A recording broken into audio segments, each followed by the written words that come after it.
Please don't do this, Amanda. Please, Amanda.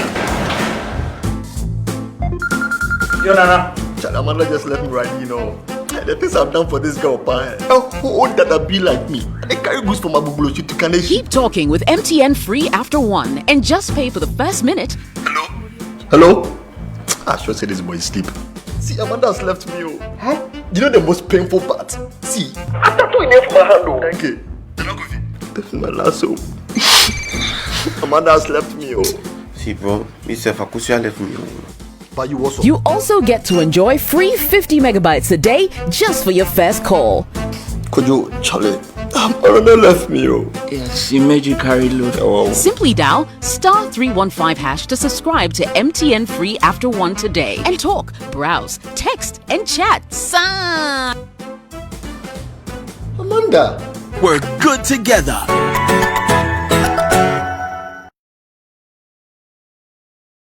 Please don't do this, Amanda. Yo, Nana. Amanda just left me right, The things I've done for this girl, who owned that be like me? I carry goods from Abubulo to Kaneshi. Keep talking with MTN free after 1 and just pay for the first minute. Hello? I should say this boy is asleep. See, Amanda has left me. Huh? You know the most painful part? See, after doing it for my hand, thank you. This is my last hope. Amanda has left me. See, bro, Mr. Fakusia left me. But you also get to enjoy free 50 megabytes a day just for your first call. Could you, Charlie? Amanda left me. Yes, she made you carry load. Oh. Simply dial *315# to subscribe to MTN free after 1 today and talk, browse, text, and chat.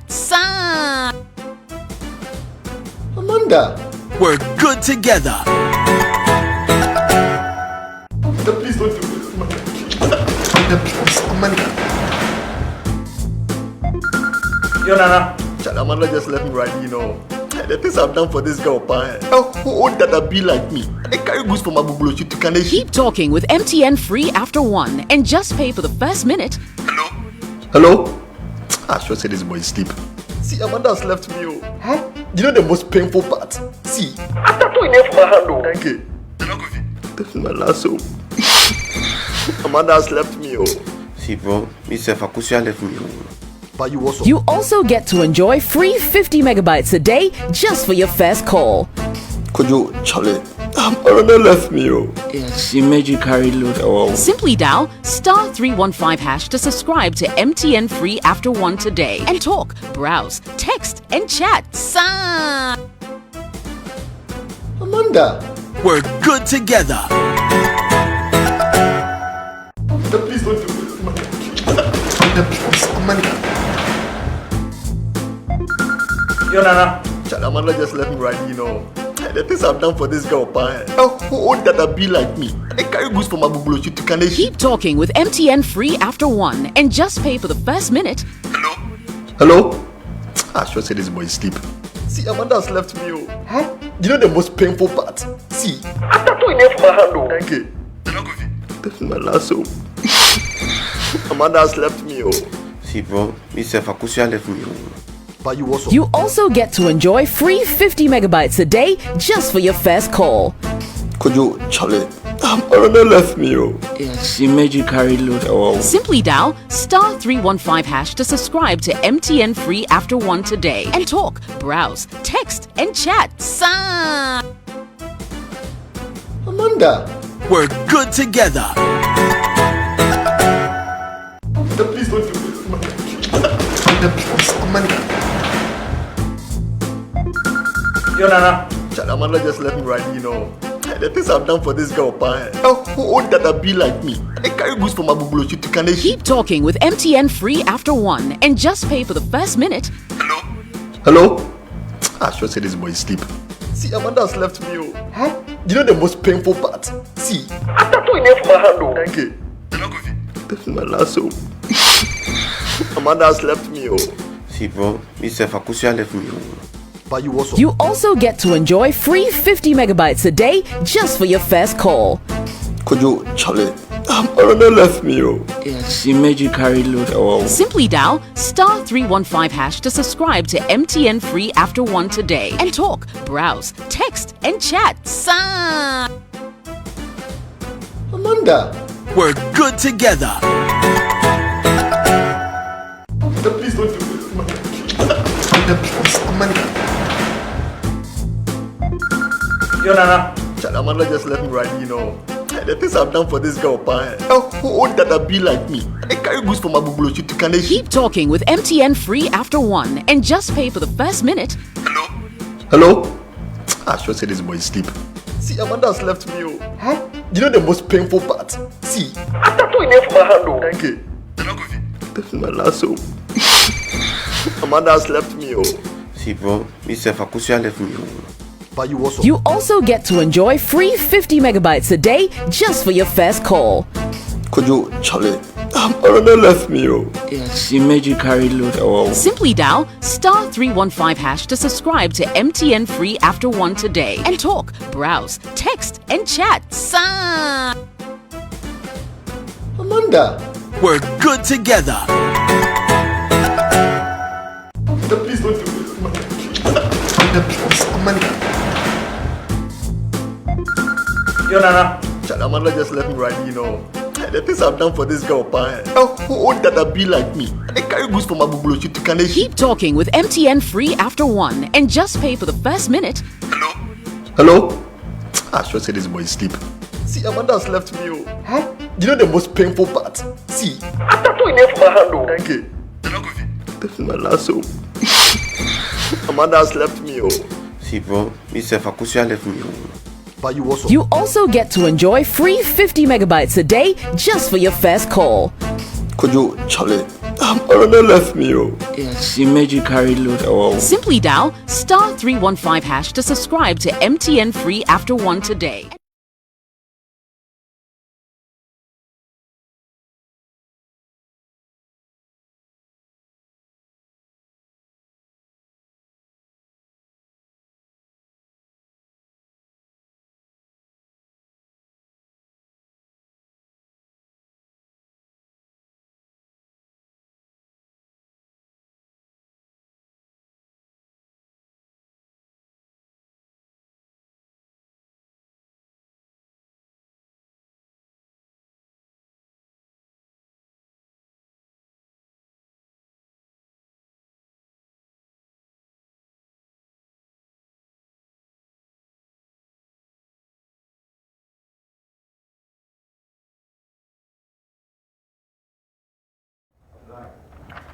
So it's 10:15 here in Accra. So for our Ghana participants, good morning to you. And for the rest of our participants dotted around the world, I extend to you the appropriate greetings in your time zone. Thank you so much for honoring our invitation to be a part of today's very important Bright Conversation. You know what they say, as Christians and as our faith requires, we must always invite the presence of the Lord before we begin everything. For that reason, we're joined by Bishop Fred Appenteng from the UK to give us the opening prayer. Bishop, please take it away.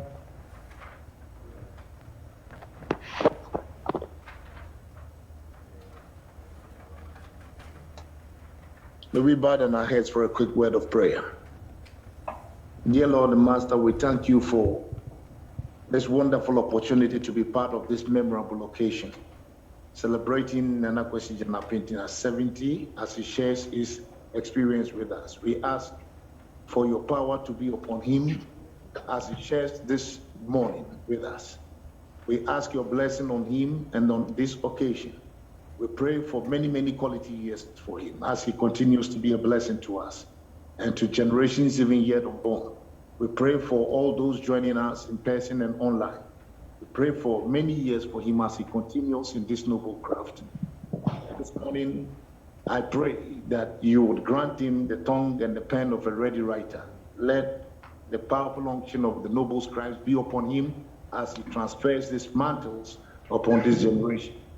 Make him vibrant, knowledgeable, objective, positive-minded, fearless this morning. We thank you. When all is said and done, we'll be very careful to give you alone the glory honor, and adoration in Jesus' name. Amen. Amen.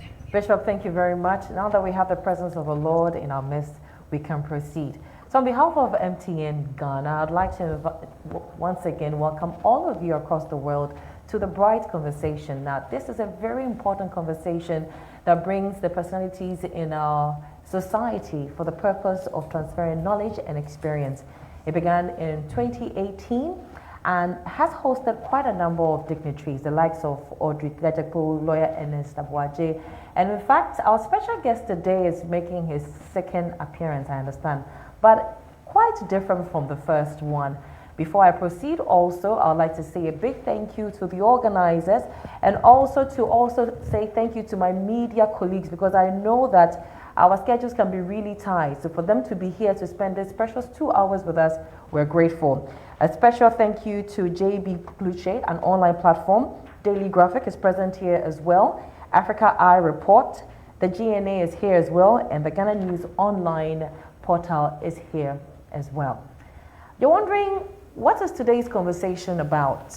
Well, it's a conversation that will transform your life by the end of the day, particularly for those of us who are journalists. And it doesn't matter how long you've practiced, because when you have a legend to have a conversation with, in fact, you need a lot of pages in your notebook because you take a lot away with you to make you better. But somebody will be here to give you a proper background and brief of why we are gathered here today. At this point, I'd like to call on Mr. Samuel Kranting. He is a Chief Corporate Service Officer of MTN to give us a purpose of the gathering. Please put your hands together if you don't mind.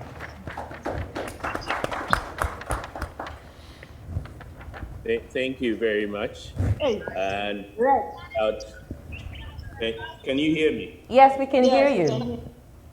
Right, okay. So I'd say yellow friends and friends from the media as well. A warm welcome to today's engagement with a great, distinguished and legendary journalist who is very dear to all of us. The MTN Communications team graciously puts this session together for three main reasons. It's our own way of celebrating Nana Kwasi Gyan-Appenteng, who we all know has served as a journalist and a distinguished one for over 4 decades. Cancom Limited, as you may have heard, will be 25 years this year.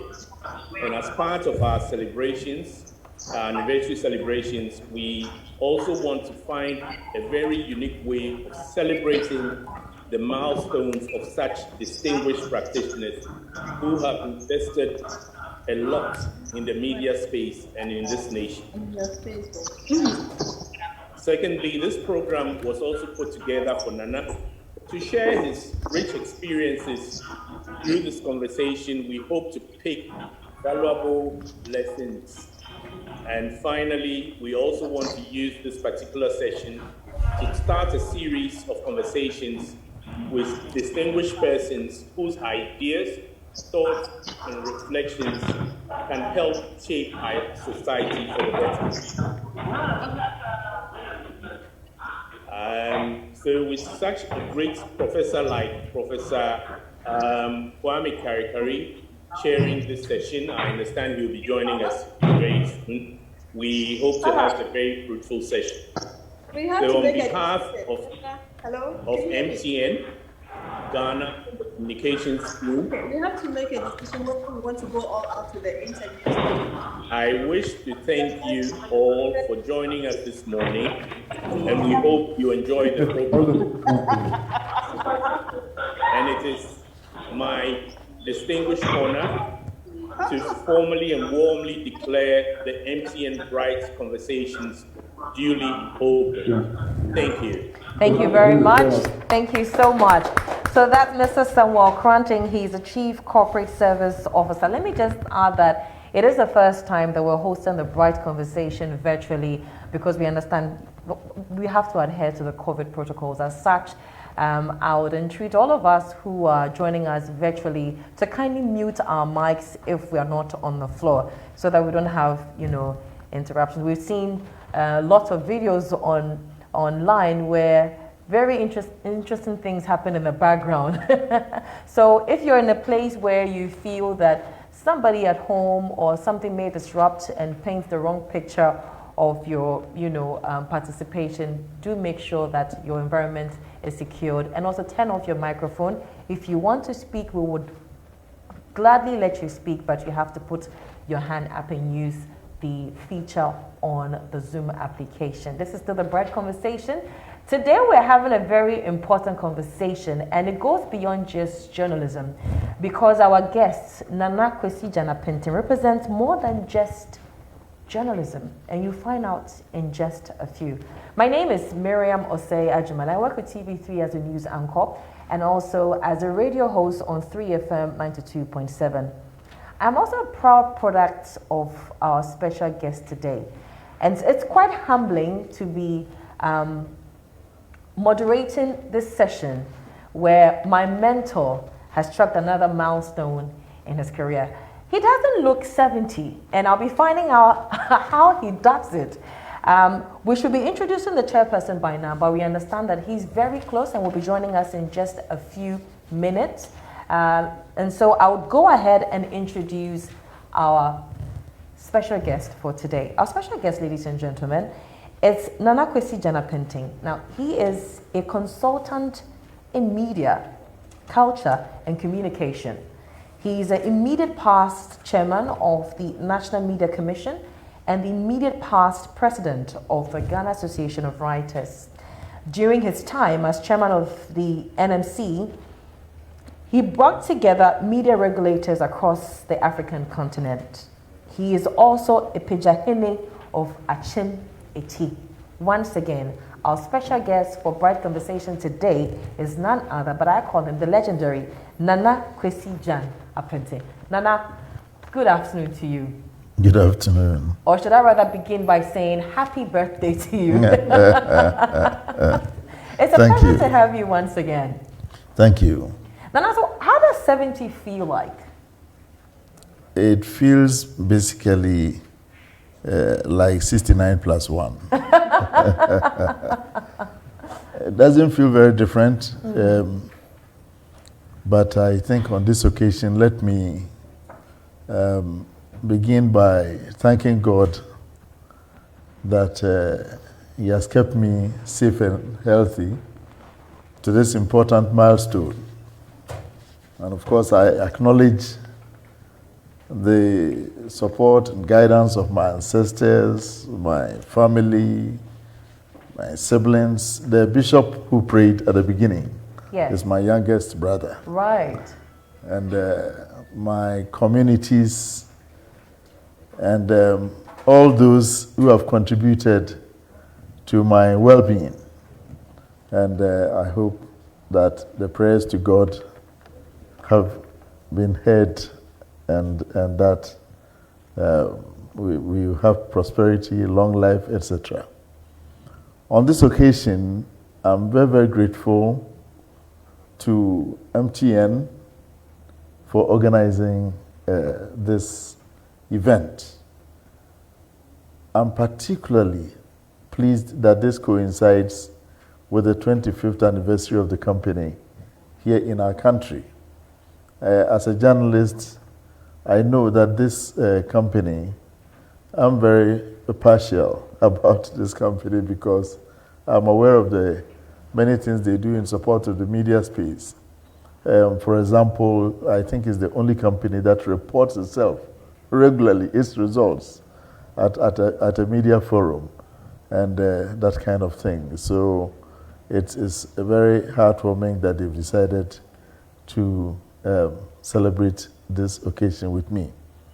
I'm pleased that Mr. Kranting himself has opened it. I have many, many friends at the company.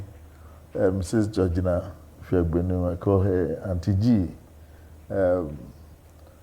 Efua Sewa Asafoje, she's my niece. Right. And too many to mention by name. But special greetings to the Republic.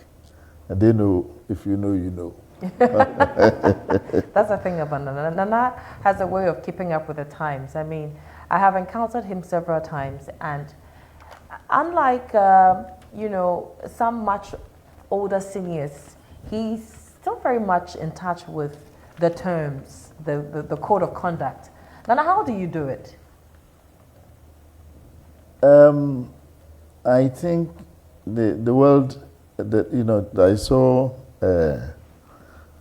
a joke on a platform the other day that said, if the world rotates, why are we still in Africa? So if the world is rotating and you don't rotate with it, absolutely, you'll be left behind before you know you're on another planet. So it's reading and keeping yourself in the company of younger people as well as older people. I think one thing is that technology is creating communities, and those communities are supposed to be inclusionary. But if you are not within it, then at some point you find yourself being left out. Absolutely. So my advice to people of my age and growing is that they should keep up. There's nothing like, there are people who are even afraid of WhatsApp. You ask them, can I send you this? Oh, this WhatsApp, unless my children come home, it's not a good attitude. So that's just it. Let's keep it together and keep it on. Absolutely.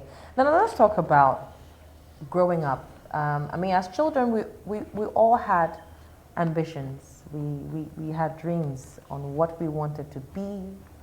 What did you desire to be when you were growing? I think I've always known that I would do something in the area of writing, of expressing myself.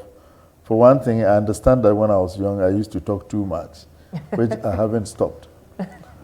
And for people of my generation, I think boys became acquainted with newspapers at a very early age because your job was to go and buy the newspapers. Absolutely. At that time, you'd be sent in the morning to go and get, and on the way you might read it. So I don't really recall even when I learned to read. What I know is that by the time I was conscious of myself as a person, I was reading. Okay. And in those days, going to the library was part of the routine. And so we had ample opportunity to engage with what was current and all the rest of it. But I recall that if you come to the area of journalism, which would become my career later, I think I've been in it for about 60 years. 60 years. And that's because when I was about 10 years old and at Ekropon, a Presbyterian boys boarding school, popularly called Salem, I was a couple of years or so younger than the class average and very little. So they wouldn't let me join the football team. Okay. Because you needed to be strong, which football at that level is without the normal rules. The main rule being if you miss the ball, don't miss the man. So they wouldn't include me in the team. And one day, out of maybe boredom or something, I decided to write a match report. A report of the football match between my class and the other, and I gave it to the class teacher the following day. He was himself a former 100 meters champion of Ghana. He's no longer with us, Mr. Brickran. And he took the report, he said nothing, but he came the following morning and read it to the class. Interesting. And the people they clapped and hooped and all that, so I found a purpose. But I was first published in a newspaper the following year when I was 11. And this happened in another way. My parents were then at Techiman in Buranhafu region, and my father had a teacher friend called Mr. Usu Ansa. Okay. I last encountered him in London, still looking very strong. So he was the person who encouraged me and said, once if I wrote an essay of some type or another, he would have it published for me. And indeed, so when I was 11, my first work was published in a newspaper called the Ashanti Times. This newspaper was published by the predecessor of Anglo Gold Ashanti called Ashanti Gold Fields. And so you can imagine when you are 11 and you see your article in the newspaper. Then what did you write about at age 11? I don't remember, but it must have been something like a day in school or whatever it was.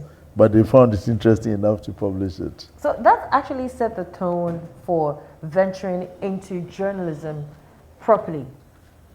Well, at that point, no. I mean, when we all have hobbies when we are young, but I would say that it was probably in secondary school. Okay. I went to a secondary school called Okwapiman School. It's one of the best kept secrets in the world that it is the best school in the world. And it had a very liberal ethos, very liberal atmosphere. And one of the things the school did was to publish a weekly newspaper called Okwa's Weekly. And we bought it for 2.2 that is 2 pennies. Okay. Or if you like, 2 pence. 2 pesos. And 2 pesos, yes. And the whole school bought it. And I was the sports editor. I was the first sports editor of Okwa's Weekly and also had a column. Okay. And we took that seriously. It was organized by a teacher, the late Mr. Niampon and Kelly Niampon. He was a very, very enterprising young teacher, and he encouraged us. So throughout my student days, I took an active interest in the school magazines, both before at O-level and A-level, which I had at APAM. But the thing I must say is that in those days, especially secondary school, training colleges and all, had very vibrant extracurricular activities, debating societies, current affairs societies, and the rest. Right. And these helped to mold young people into articulating their interests. For example, the school where I was, which I've already explained, had a space club. Those were the days when there was intense competition between the United States and the Soviet Union about who would go first to space. Right. And there was a Kenyan who walked from Kenya to Ghana just to come and greet Kwame Nkrumah. His name was John Wekesa. He was a Pan-Africanist, and he walked all the way from Kenya to Ghana. It took some years, and when he came, Nkrumah said, the best we can do for you is to go to school. So he brought him to Kwapiman School, and this guy set up a space club, and we would meet and discuss Yuri Gagarin, the first man in space, and the American programs and all the rest of it. So there was ample opportunity, at which point I don't want to sound controversial, but when you have 5 years of secondary school and 2 extra years of sixth form, you have time enough for extracurricular activities. Right. Unlike now, but that is not my subject, so let's not go too far from there. But you know, that kind of thing, and so getting to university, where now. And which university was this? University of Ghana, Legon. Right. And for purposes of clarification, I was in Commonwealth Hall, and therefore a vandal. Okay. And I will not probe further. everywhere. And the whole magazine was called The Echo. Okay. And I think once or at least twice I was the editor. I was certainly the editor at the time when the Satis Cup incident occurred, when a football match between Commonwealth and another hall, I think it was a Kwafu, and we thought we were losing. Somebody mysteriously picked the cup and ran a relay with it. I was then the editor. Okay. Anyway, so I participated a lot in the work of the whole magazine. But at the same time, for example, in the first year, at that time we had one radio station, and virtually everybody listened to that station. And on Saturday mornings, there was a program called Uncle Frank Show. Okay. So I went to GBC. That was a morning show. It was a morning show. It was a magazine program, everything included. And said I wanted to see the person who was Uncle Frank. Okay. I didn't know the difference between a producer and a director. Okay. All I wanted to do was to meet Uncle Frank. And I went there on a Thursday, and he said, "Oh, you are interested in this? Come tomorrow." I went and then straight to the studio. It was my first time in the studio. On the Thursday, he said, "Come on Friday." Okay. And he gave me something to read. It was a poem or something. And from there, for about 2 years, I was a member of the Uncle Frank show, together with a gentleman called George Lane, better known as Cheche Kule. Yeah. Right. So we were the youth around that. So with that, I got introduced into radio in that kind of way. But the most important influence, I would say, in connection with this period was that my parents were now in the northern region, Tamale. So in my first year, during the school vacation, and at that time, everybody did vacation work because you had 3 months and most students would look for some work. Right. So I went to GNA. Okay. Just walked in there and said I wanted to see the boss. And I was introduced to Mr. Edward Ameibo. Okay. He died not too long ago. Such a fantastic journalist. And he just said, unfortunately, we don't have any authority to hire people for long vac work, and there's no money, etc. But I said, it's not about money. So he said, sit down there was a table with a lot of newspapers on it, and he said, just read. Just read. And he left me to my own devices. Around lunchtime, he came and said, let's go. Okay. And I followed him, and he took me to lunch and bought me beer. And at this point, I said, if there's any job in which your boss buys you beer, yes, this is the work I'm going to do. Yeah, you had found your place. So I think this was a defining moment. Yeah, the buying of the beer. It was a very important part of the schedule. But then, luckily, he said he had spoken with Accra, and they said he could take me. Okay. So he said, okay, come to work tomorrow. The following day I went, he sat me at the table, we went to lunch, and you had another beer? Another beer. Okay. So the third day, he said, the third or fourth day or something, he said, dress very well tomorrow. Okay. Because you'll be going on your first assignment. So dressing well in those days meant white shirt, long sleeve, everything, student. I came, and this is very important. The car that took me, chauffeur driven, had the press on it. Okay. And since I was a child, I was always impressed with the press label. Because anytime Kwame Nkrumah went anywhere, you see the people with the press in the procession. Absolutely. So for me, this was very important. Yeah. And I was sitting in my own car with press. Yeah, chauffeur driven. Chauffeur driven. Yeah. Took me to the event, which was the opening of the Northern Region House of Chiefs. Right. I sat there, I was given my instructions before going, and I came back, and Mr. Ameibo taught me something. He said, when you come back from assignment, always write your report immediately, while it is still fresh in your mind. Right. Importantly, he also took my notebook and went through it to make sure I took notes.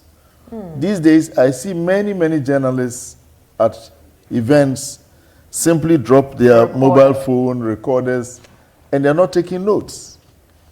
It's a bad habit. Mr. Ameibo taught me always take notes. And so he took my notebook. And that was the end of the matter. In those days, newspapers arrived in Tamale and beyond the day after publication. So the newspapers would read in Accra on Monday, would be read in Tamale on Tuesday. On Tuesday. So like a couple of days after my first event, my first reporting duty, right, he asked me casually, have you read your report? And I said, no, sir. And said, haven't you seen any report about the opening of the House of Chiefs in Tamale? I said, oh, I've seen it. But that is not what I wrote. He smiled and said, yes, you are right. That's what you wrote, but what you wrote was an essay. But what you're reading is a news report. And he took me to his office and for about 2 hours taught me the basics in reporting. And I say in his memory that those 2 hours probably have been the most important in my life. In your life.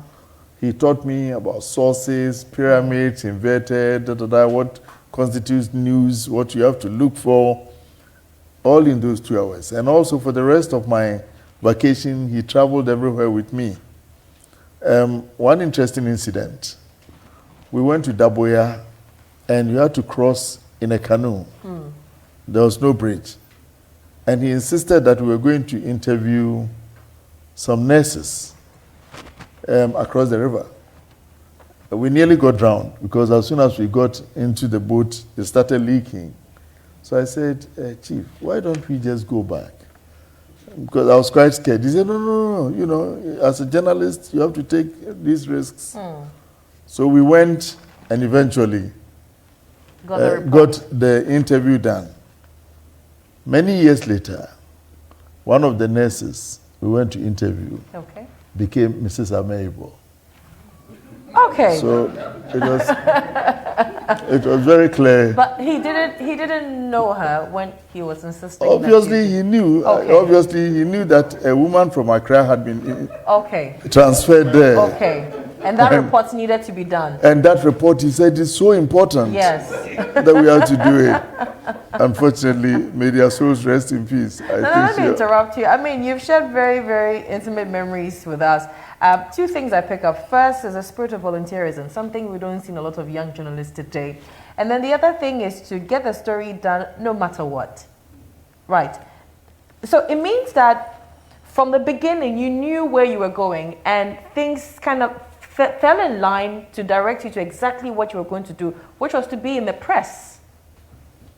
Yes, I think by the time I was in my 20s, I was fairly well decided that, as I said, it to be in the area of writing. Absolutely. And by then, I think the decision had been made. But you know, other things can intervene. And in order not to take us too far away from this, for example, when I left the university, you know, I kept on writing and did my vacation work again with GNA, by which time I was becoming a bit more experienced. And I remember that I was writing quite often for the Ghanaian Times. Right. And there was a newspaper called The People's Evening News, which was owned by an avowed Nkrumahist called Osei-Poku. At this time, Ghana was in a turmoil. The Achampong coup of 72 was initially greeted, you know, enthusiastically by young people because of programs like Operation Feed Yourself, and they talked the nationalist talk. But very soon, things deteriorated for reasons that are quite complicated. Right. But in order to prolong their stay, they had come up with something called union government, or Unigov for short, and virtually the whole country was against it. So they decided to organize a referendum, and during that time, this man had a newspaper called People's Evening News, and I used to write for it. One day he called me and said he had made me the editor. Okay. So I must have been one of the youngest people ever appointed editor of a daily newspaper. And you were in your 20s at the time? About 24, 25, 26, thereabouts, and I was the editor. So I reported to work the following day as an editor. And I wrote the editorial and said, you know, let's look again at Unigov, this, that. He read it and said, on this paper, we support Unigov. And I told him, you know, I don't support Unigov. So he said, you are fired.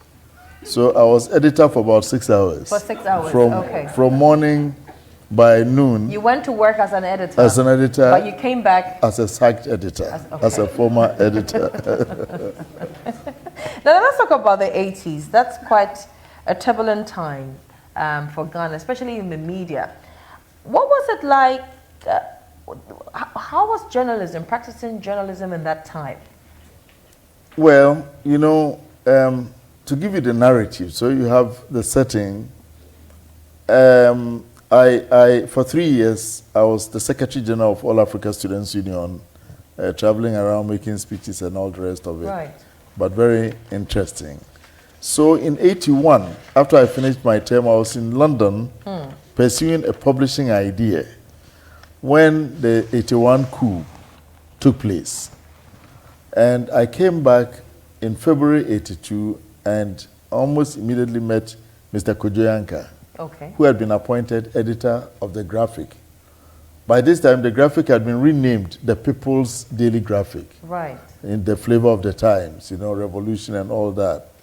So Kojo, who had been a friend, mentor, you know, big brother at university, you know, Kojo, people don't know, is an accomplished creative writer and had actually won the Lanston Hughes Award for Poetry.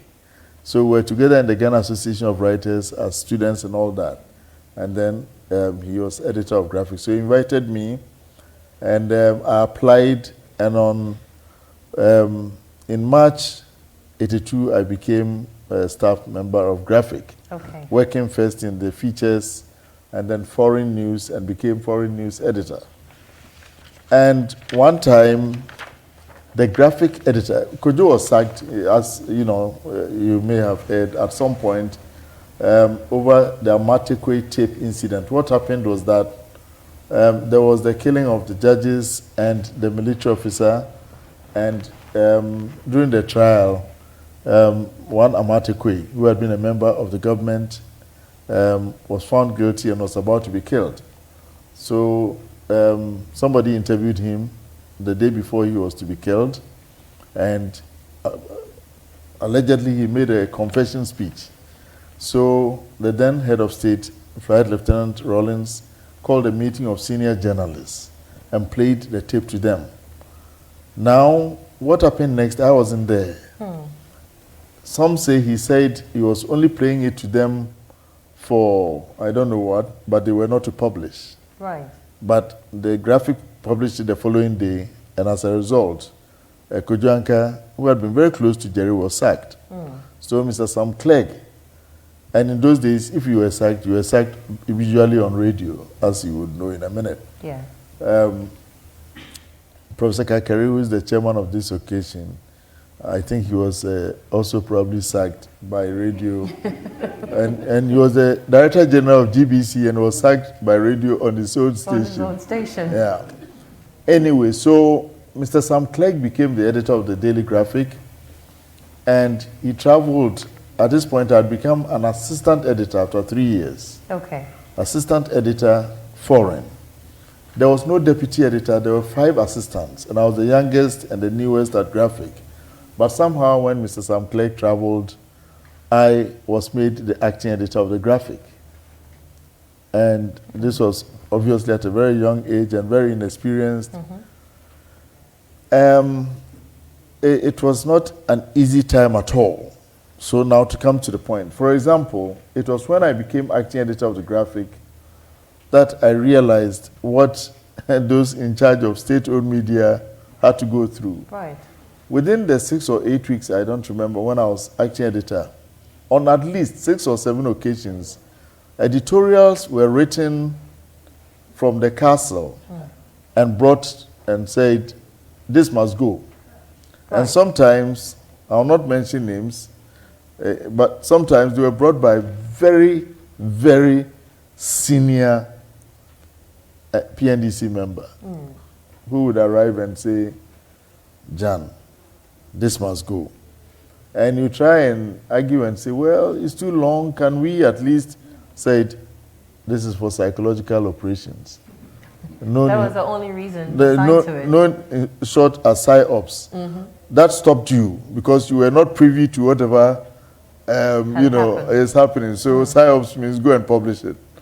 And sometimes there were features, and they would bear some strange, article by unknown. Unknown would be too obvious, but they will concoct some name. So at that time, it is clear that the state-owned media, for me, is a vital and vitally important part of our media mix. Right. We need it because that is what belongs to all of us, and the profit motive will not stop them from doing certain things. However, we must distinguish between state-owned media and government media. And when the government seizes all the apparatus of information, as was the case in the 1980s, that is when you develop what eventually came to be known as the culture of silence. After my short stint as acting editor of the Graphic, eventually, people got to like what I did. And so some even said I should be retained and all the rest of it. Okay. So I decided to take my leave on a Friday so that the editor was returning on Monday. He would have the time to settle in again by the time I returned in a month's time. That Friday afternoon, right, I was getting ready to go home when the late Breda Atakwesin, who was then the Graphic correspondent at the Castle, came, and anybody who knows Breda knows he's a very ebullient fellow. He came and shook my hand because he congratulations. And I said, what are you congratulating? He said, oh, you are the new Mirror editor. I didn't know anything about it. And in about an hour's time, it was announced that I was a new Mirror editor. Wow. And now the difficulty with this was that the editor of the Mirror I was going to replace, the late Yabuachi Furiata, popularly called Wafayao, was my cousin. And had been my friend. He was one of the reasons I was a journalist. When I came to Graphic, he requested I write a column. So I wrote a column called the Periscope from '82. So in fact, if you put it all together, I've written weekly columns for about 40 years. Wow. We'll come to that. But so I was to replace my own cousin who had gone ahead of me to a family event. And so without any mobile phones and anything, how would he take it when he heard that I was replacing him? Obviously, he thought I had stabbed him in the back. Absolutely. I'm sure that would be the initial thought. Exactly. So the following morning, I was driving to the hometown. Right. Which was a Saturday morning. It was Saturday morning. I was driving a VW vehicle owned by Graphic.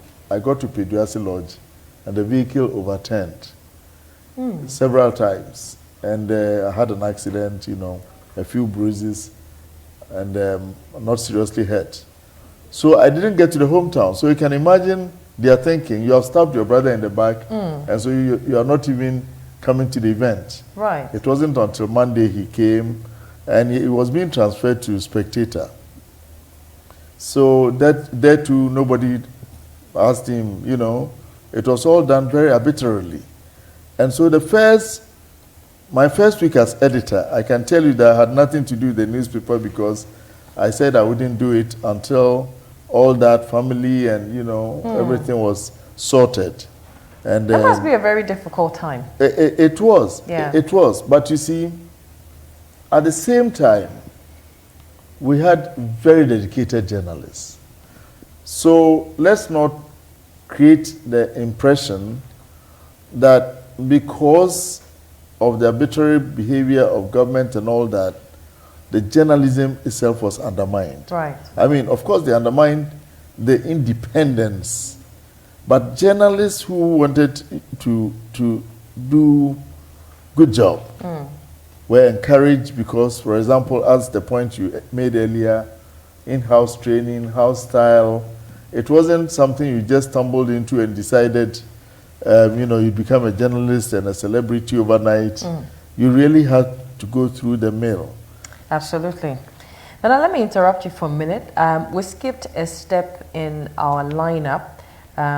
We're trying to buy time so our chairman can join us. So at this point, if you don't mind, permit me, I'm going to call on the corporate communication advisor for MTN Ghana, Madam Ifua Asafwe-J, to introduce our chairperson, and then we'll proceed. I know that a lot of us are itching to ask questions, those of us online and even those of us in the auditorium. I have a lot of questions to ask Nana. I'll be taking your questions as well. For those of you who are on Zoom, you can either leave it as a comment, the team will pick it up and pass it over to me, or when we do activate the question, the Q&A, you can put your hand up by using your application and we would connect you to ask the question that you wanted to hear. But very, very, very interesting revelation. For instance, I didn't know that at one point Nana was editor for 6 hours. I mean, 6 hours. You come to work as an editor and you go back home without a job. I also underestimated how a kind gesture like a bottle of beer can, set the pace for such a wonderful career in journalism to begin. And I must say, when you mentioned the volunteerism, it took me also to how I started. Something I've noticed a lot of young journalists are not willing to do. I began by volunteering at Atlantis Radio. I actually walked in there with my parents and told them, help them to give me a job, tell them not to pay me because I want to work. And at the time I was at GIJ, so I remember I was shuttled between GIJ and Atlantis Radio at my own cost. And I must tell you, it's paid off. It's paid off very well. So if we have Madame ready, we'll have her introduce our chairperson and then we'll proceed from there. Okay. Distinguished ladies and gentlemen, I'm indeed honored to be called upon to introduce our chairman for today, Mtn Bright Conversations. Before I mention the name, permit me to share a few details about the personality who was carefully chosen to chair this function. He's a seasoned journalist who practiced journalism in the 1980s and served as the Director General for the Ghana Broadcasting Corporation. He moved from the field as a journalist to the classroom to teach journalism and mass communications. He was for several years a professor at the School of Communication Studies at the University of Ghana and a former dean of the School of Communication Studies at the Wisconsin International College. He has over the years been involved in training journalists in several African countries. He's an activist pursuing social justice and human rights causes in Africa, including democratic reforms in Ghana. He serves on the board of a number of African and international rights associations and editorial boards for academic publications. He's the former director for the Media Foundation for West Africa. He's currently the director at the Center for Communication, Education and Research and Professional Development at the University of Education, Winneba. He is the board chairman for Graphic Communications Group and also the board member for the Media Foundation for West Africa. He was educated at the City College and Columbia University, both in New York. Ladies and gentlemen, I introduce to you Professor Kwame Kakari, our chairman. Thank you. Mr. Chair, we'll take your quick remarks and then we'll proceed. You can kindly join us at the podium. Please put your hands together for him as he comes to the podium.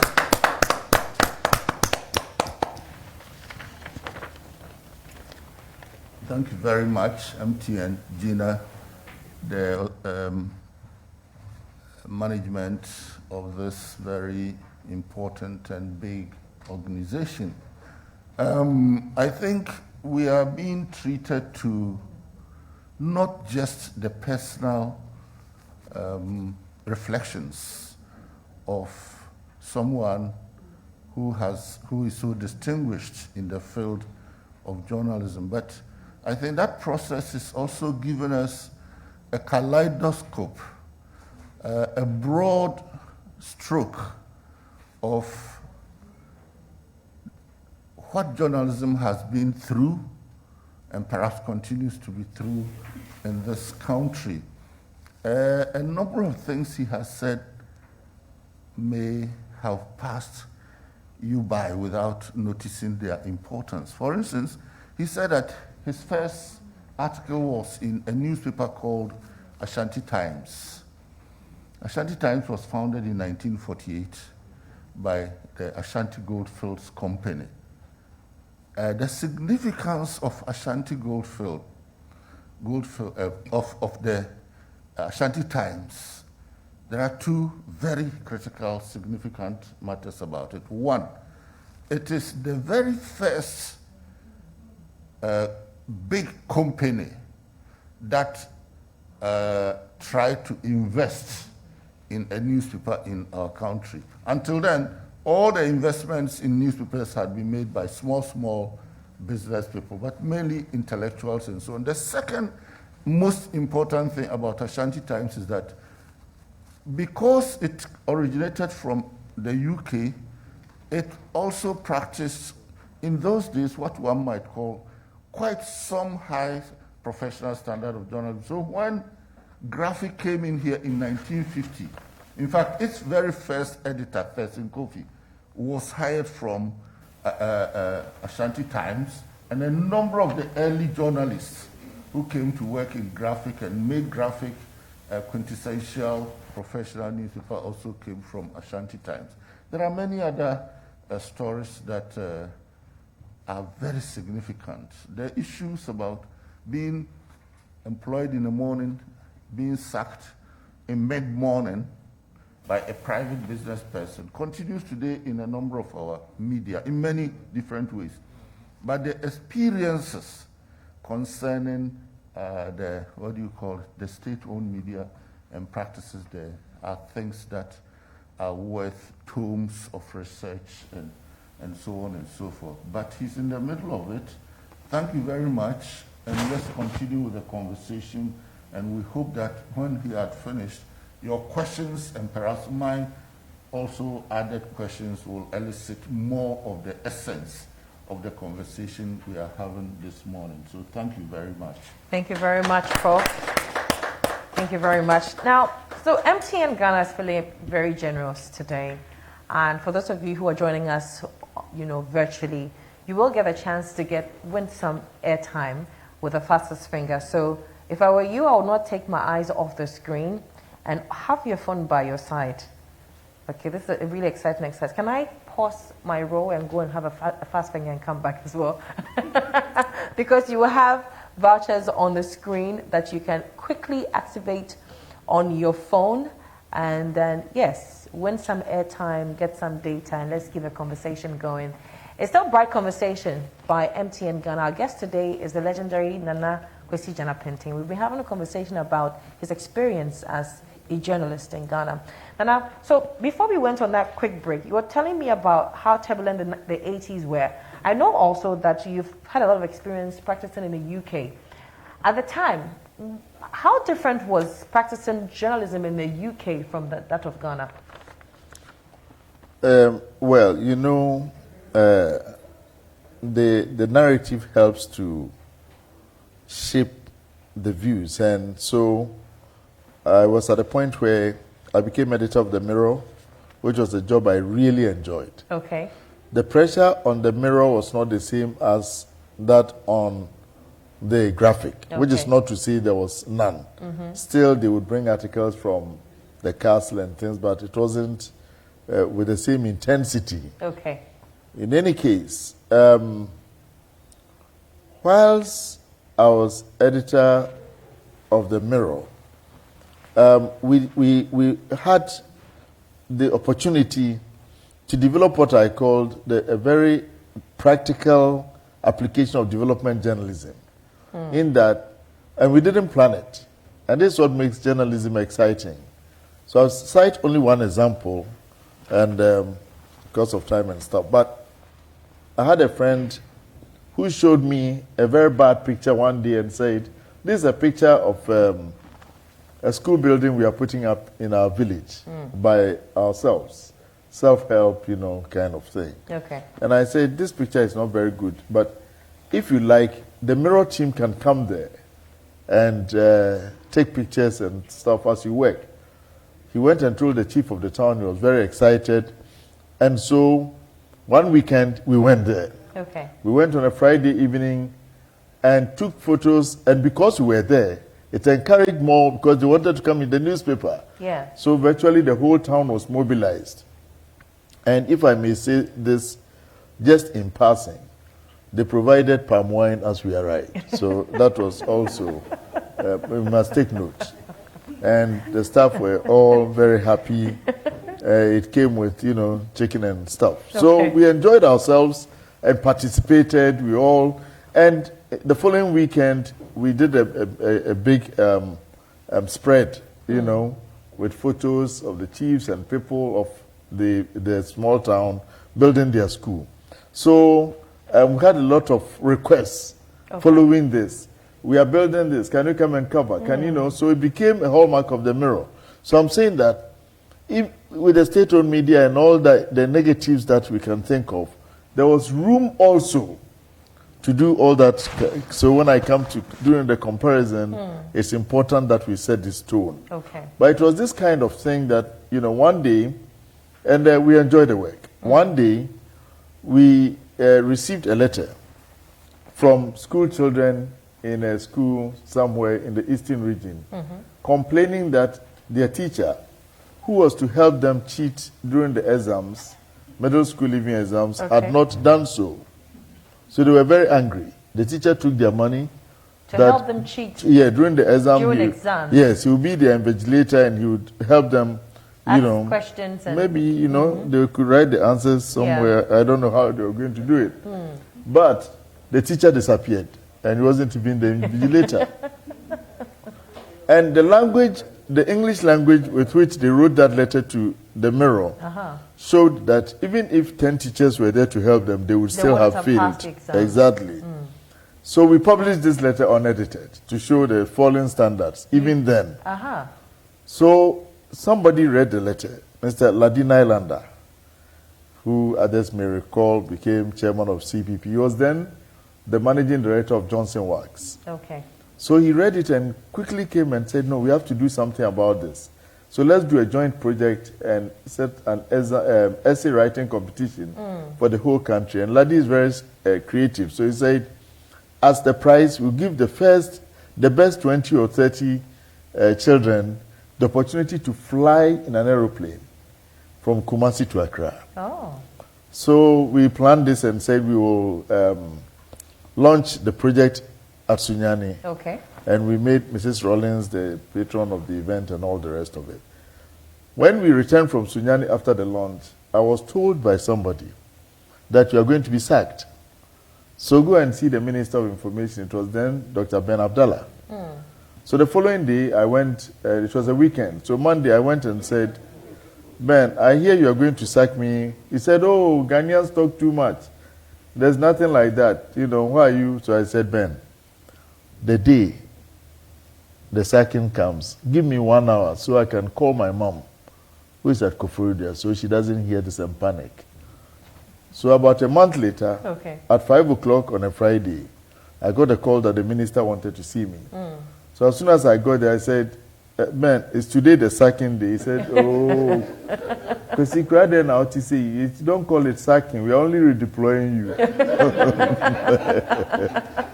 So note, once again, it's not sacking. I was sacked. Okay. No notice. That was your third? That was my second sacking. Second, okay. Third will come later. And so... The first was within the space of 6 hours. Yeah, this was, and then the second was... About 3 years, about 3 years as editor of the Mirror.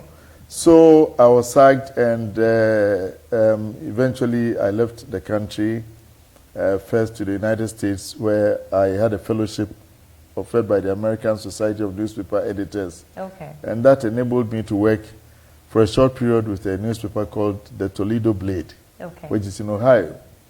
After that, I came to the UK, and after deciding to settle there for all kinds of reasons, we started with a friend called Mr. Ebo Kwanzaa, who worked at Ghanaian Times, better known as a sports writer, but who is a man with a very wicked pen.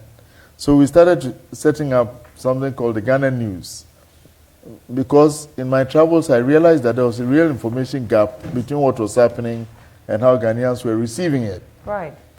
And then when we started the Ghana News, we heard about another Ghanaian publishing a magazine called Cooking Pot. And this Ghanaian was Mr. Sidney Kesley Hayford, better known as a pundit these days on radio programs. So we merged our two activities.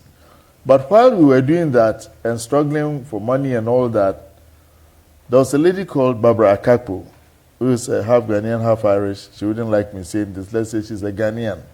So she was an intern at West Africa magazine. And she came and saw me and said, I'm an intern at West Africa, but they are not using me. I don't get to do a lot of work. So I've heard about your paper. Can I report for you? And of course, it was heaven sent to get somebody to work for us for free. Okay. So she did an assignment, but said she would send the photos later. The photos were not coming, so I followed up to West Africa magazine to talk to her. As soon as I entered, I saw Dr. Yao Graham, who was then doing his PhD elsewhere, but working part-time at West Africa. And he said to me, oh, Kwasi, only yesterday we interviewed people for the deputy editorship of West Africa. I forgot about you. So, but K. Whiteman, who was the editor-in-chief, said he was not satisfied with the people they had interviewed. So long story short, in a few days, I was made deputy editor of West Africa magazine. Interesting. And with the absence of an editor, I was the virtual editor for all that period. So West Africa, and let me explain this. West Africa was set up in 1917 and ran as a commercial entity backed by shipping, the Dempster line and all that.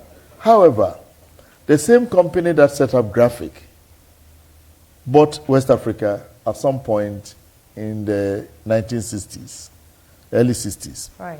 Now, around 1978, the apartheid government of South Africa tried some propaganda trick that in order to get favorable reporting, they would buy up a number of newspapers, the Washington Times in the U.S., and one of the targets was West Africa magazine.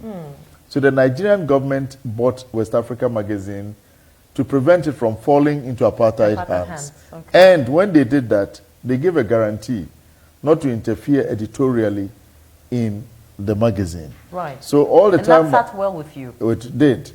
Until 1993, when one day, out of the blue, the Nigerian general manager came and said, from today, when the newspaper is ready, I want to have the whole thing.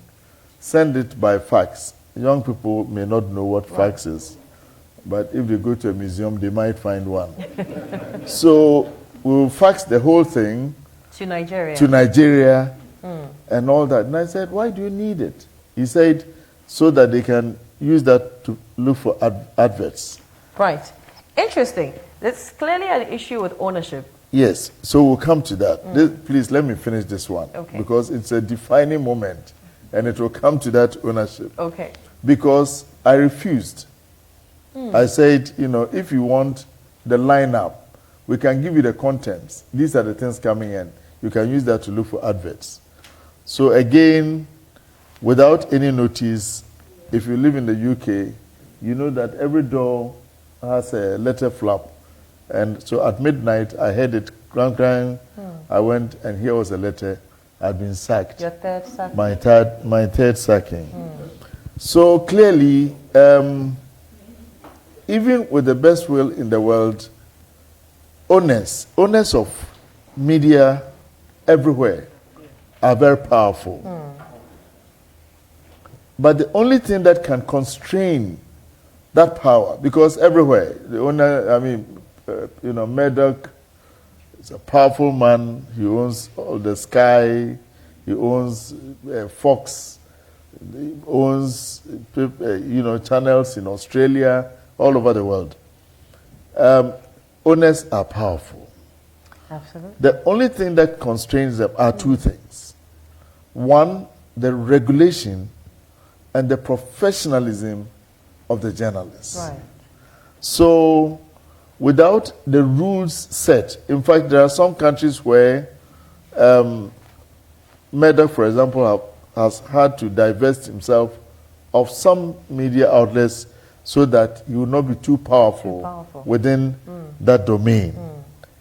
And here you can see that without adequate regulation, as our chairman has already hinted, there are people here who are working, some without pay, some even when the ethical rules have been set very clearly in codes of conduct by the NMC, GG, and all the rest of it, an owner can say, for me, this is how I want my media to operate. In fact, there are some media houses I've heard who are under orders not to mention, say, if this is supporting a particular political party, we don't want anything positive said about the other one and all of that kind. But even more insidious, when it's politics, it can be very clear. But when people are bending the rules so that they'll make a profit, they'll get more viewership or listenership. So you see that in some cases in this country, the news is given as entertainment. And on the other hand, entertainment is treated, celebrity entertainment is treated like serious news. And I remember one time when I was a member, not chairman of the NMC, we organized a workshop. And we're going on about how the news must be sacrosanct and you don't add too many embellishments and all that. And somebody came and told me during the break that, it's not that we don't know what you are talking about, but the owner says this is the way he wants the news delivered. The news delivered, and we can't do anything about it. So I believe that brings us to the realm of regulation. Absolutely. And then I think that we're going to spend some time delving into that because that problem still persists and it hinders our practice as journalists. I'm going to open up the conversation at this point. I know that some of us in here with us have some questions. Our participants who are joining us via Zoom have questions as well. We will project the question on the screen so Nana can attend to it. So if the team can help me with some of the questions that we have currently, can you kindly project it on the screen and Nana will attend to it. And for those of you who are just joining us, this is the Bright Conversation brought to you by MTN. Our guest today is the legendary Kwasi Gyan-Appenteng. So team, please project our questions. If not, I will take the ones from the floor. Do we have any questions? Kindly project it on the screen. Okay. Whilst we wait for the team to project it, let me ask my fellow journalists. I'm sure that you have questions that you want to ask Nana. You can kindly put up your hand and we will be kind enough to bring you the microphone so you can ask the question. Anyone has a question, a follow-up? Any clarity? We're fortunate to have Nana in our midst today, so I'm sure that there are things that have been bothering on your minds as journalists as well. And this is an opportunity for you to, to clear it. So do we have any questions from my fellow journalists who are here today? Daily Graphic, Africa Eye Report, GNA, Ghana News Online. Any questions you want to find out? Okay. I will come back to you, but I do have a lot of questions. Questions about how fake news was handled in your time. Questions about, like you began management, influence of media owners on the practice. And also issues about, you didn't have social media at the time.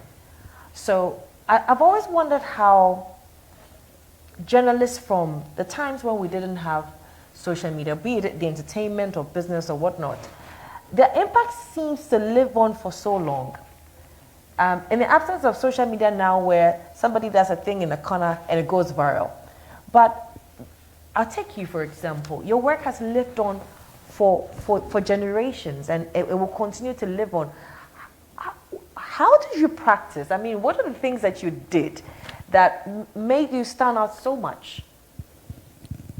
Well, you know, the thing is that in our field, there are a mix of activities. So, for example, when I left West Africa, some friends and I set up a magazine called African Topics, basically targeting on human rights and governance. Right.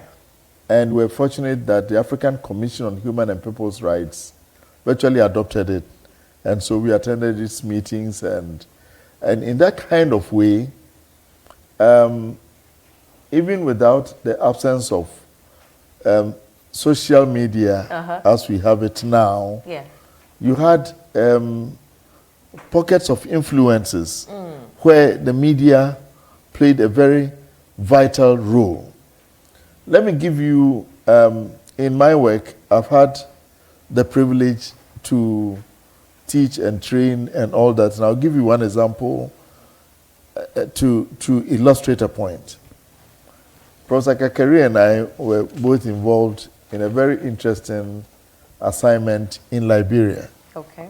Immediately after the war, in fact, the war was still ending when civil society, international organizations were all concerned about what was going to happen post the Civil War. One of the effects of the Civil War was that it had divided the Liberian media into two camps, two main camps. One was known as the Monrovia Press, which supported the provisional government led by Professor Amos Sawyer. And the other was the Banga Press. Banga was a town in northern Liberia where Charles Taylor had made his headquarters. So those journalists loyal to Charles Taylor were known as the Banga Press. Banga Press. Banga. The town is Banga, I believe. So a group known as there was a civil society group in London that put together a team to go to Liberia to try and retrain the journalists in a way that will bring them to objective reality, so that if you saw red, because in the division, what had happened was that if the same event was reported by these two sides, they report it completely differently. You know, so when we were going, I came from London and we met up at Abidjan Airport. The plane in which we traveled from Monrovia, from Abidjan to Monrovia, was uninsured.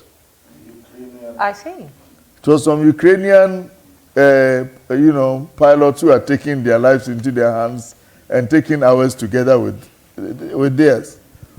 Because when a country is at war in Africa, no sensible insurer will insure the plane. So my fellow journalists who talk glibly here about war, when there's any NDC and MPP business, we'll go to war. When we got to Monrovia, they collected our passports in a farm basket. Why? Because there was nothing. No bank, no post office, no immigration, nothing. And every single building, apart from the American Embassy and a hotel called, there's an interesting hotel next to the American Embassy. Right. They were in a protected zone. Every building had bullet pockmarks. Mamba Point Hotel. Apart from Mamba Point. So we had the task of... And the brewery too. And was not touched. Was untouched. In every African country, whenever there's civil war, the one building that is never attacked is the brewery. Because both sides need the beer. And it's not because it's bulletproof. No. Both sides protect it. You have the two sides, both, protect the brewery. Yes. Good.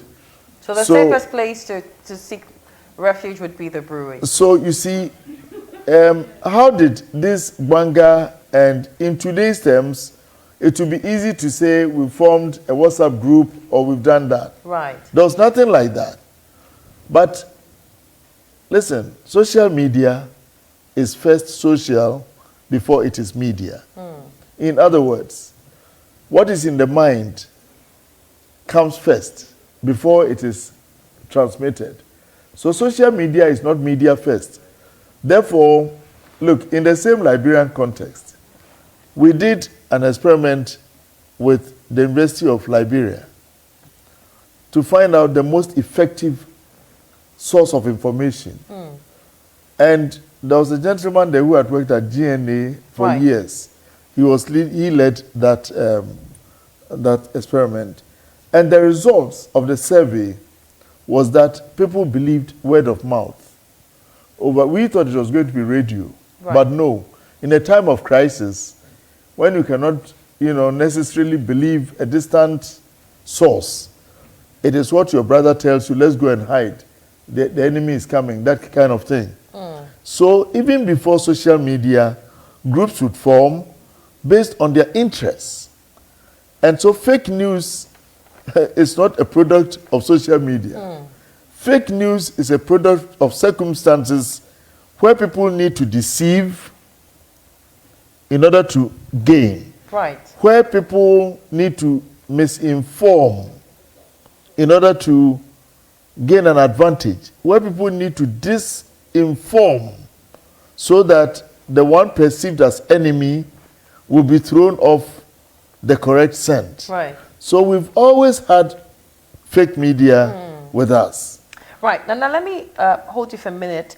I understand we have Kwame Abuaje. He wants to ask a question. Kwame, you're joining us on Zoom. You can activate your microphone and ask your question now. Hello, Kwame. Thank you very much. Maria, yes, I'm here. Can you hear me? Yes, we can hear you now. Can you hear me? Yes, Maria? we can hear you, Kwame. Thank you very much. And Nana, thanks for sharing the experience with us. My name is Kwame Abuaje. I wanted to find out whether you've written any book on your experience. Kwame, why are you doing this? Oh, the book is coming. It's coming.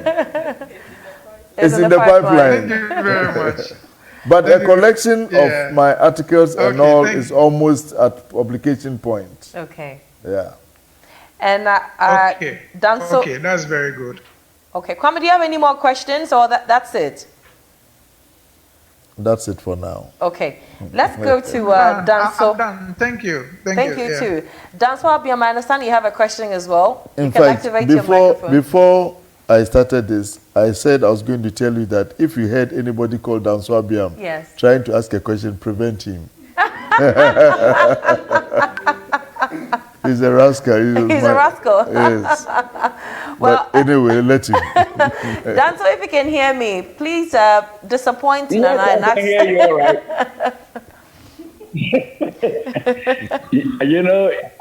Hello, can you hear me too? Yes, we can hear you. Hello, can you hear me? Yes. Yes. The guy who called me a rascal has been my mate and friend for the last, in fact, he is one of the few people who have known me since I was a teenager.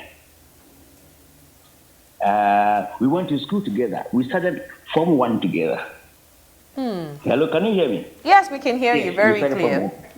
So all the talk is talking about Ukapeman School and all that. I'm the one who knows almost everything about it and all his rascally behaviors when he was in school. Now I understand why Nana was very hesitant to put at the appropriate time, be ready to cut him off.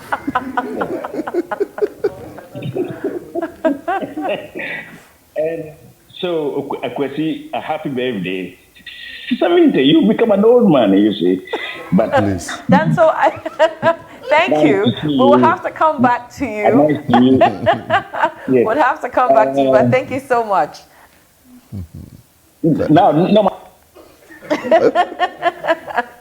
We will come back to Danso, but let's take another question that was sent to us online. It says, Mr. Appenteng, do you think the media has paid its dues as far as media rights and freedom is concerned? What are the things you think we are not doing right as journalists of today? Well, that is a loaded question, so we'll try, first of all, and break it down. You know,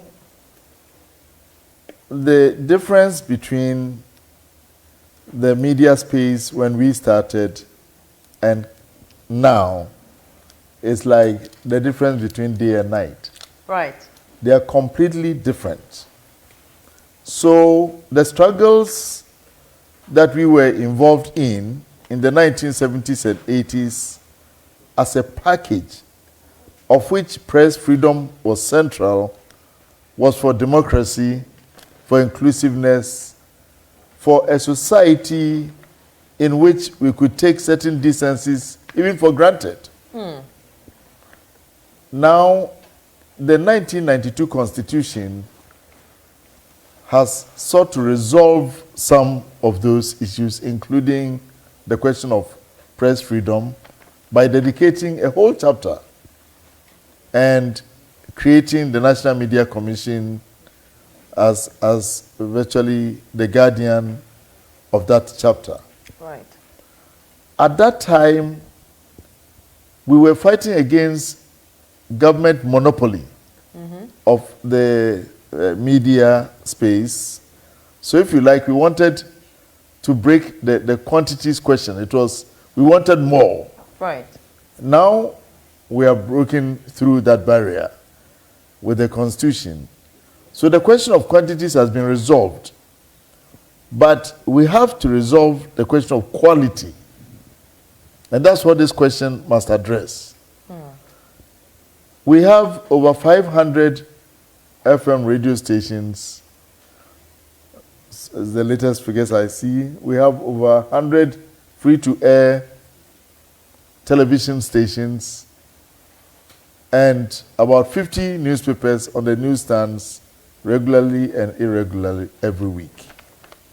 That's a lot. Are you impressed with this development? I'm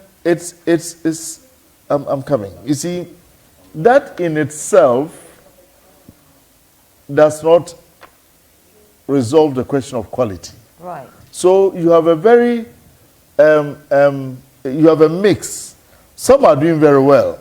We have some media outlets, some newspapers, some radio stations, some TV stations, some online are doing very well. They are respecting the ethics.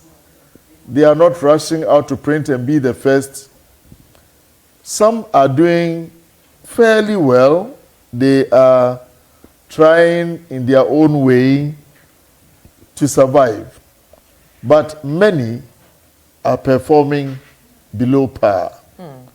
There are many that in any different circumstances may not even exist. I mean, in the last few weeks, couple of weeks, the spotlight has been thrown onto the media and onto the NMC in particular.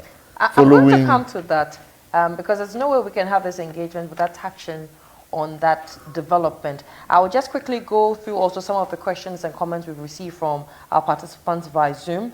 This one says, thank you, Nana, for sharing these personal experiences with us. I admire you for your steadfastness and your beliefs, your determination to achieve whatever you set your mind to.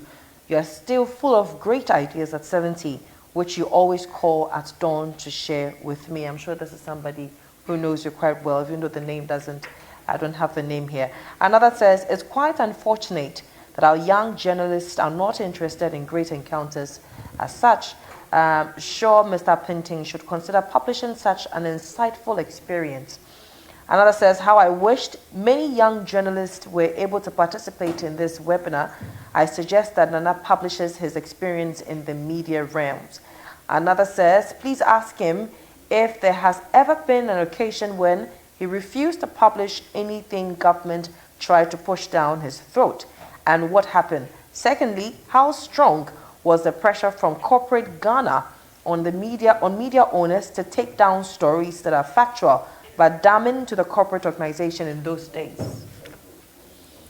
Well, that's a lot, and let me start with the last one.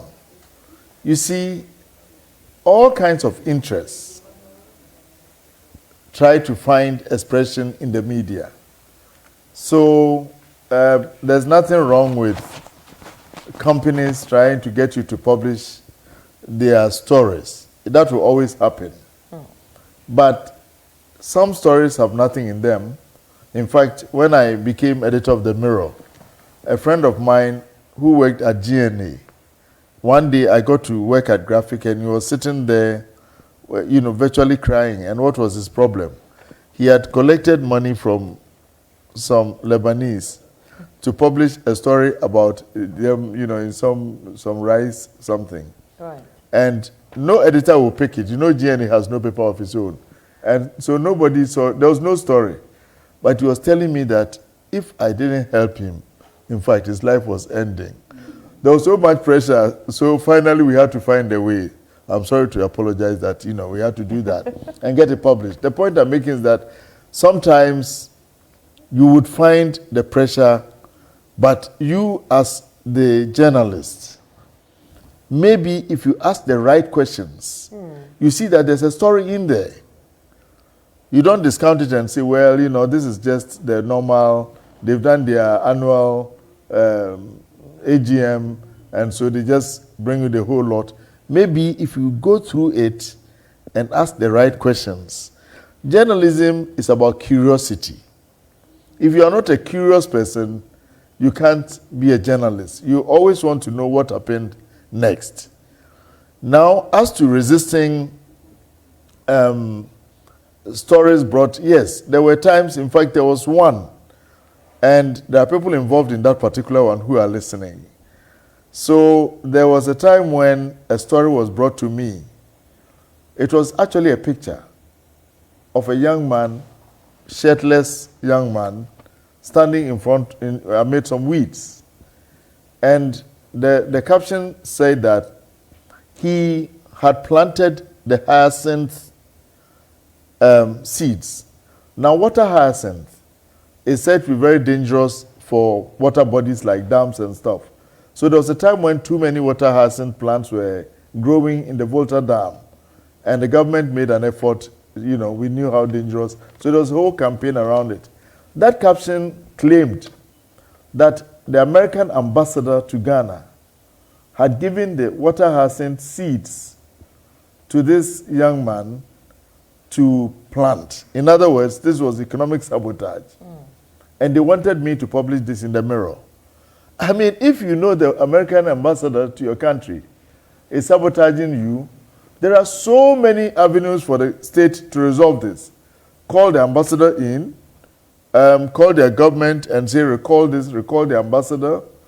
I mean, this is not a matter for simply embarrassing a whole state. But in the context of the 1980s, the Susudis affair, we had a lot of problems with the West and all the rest of it. Right. So I refused to publish it.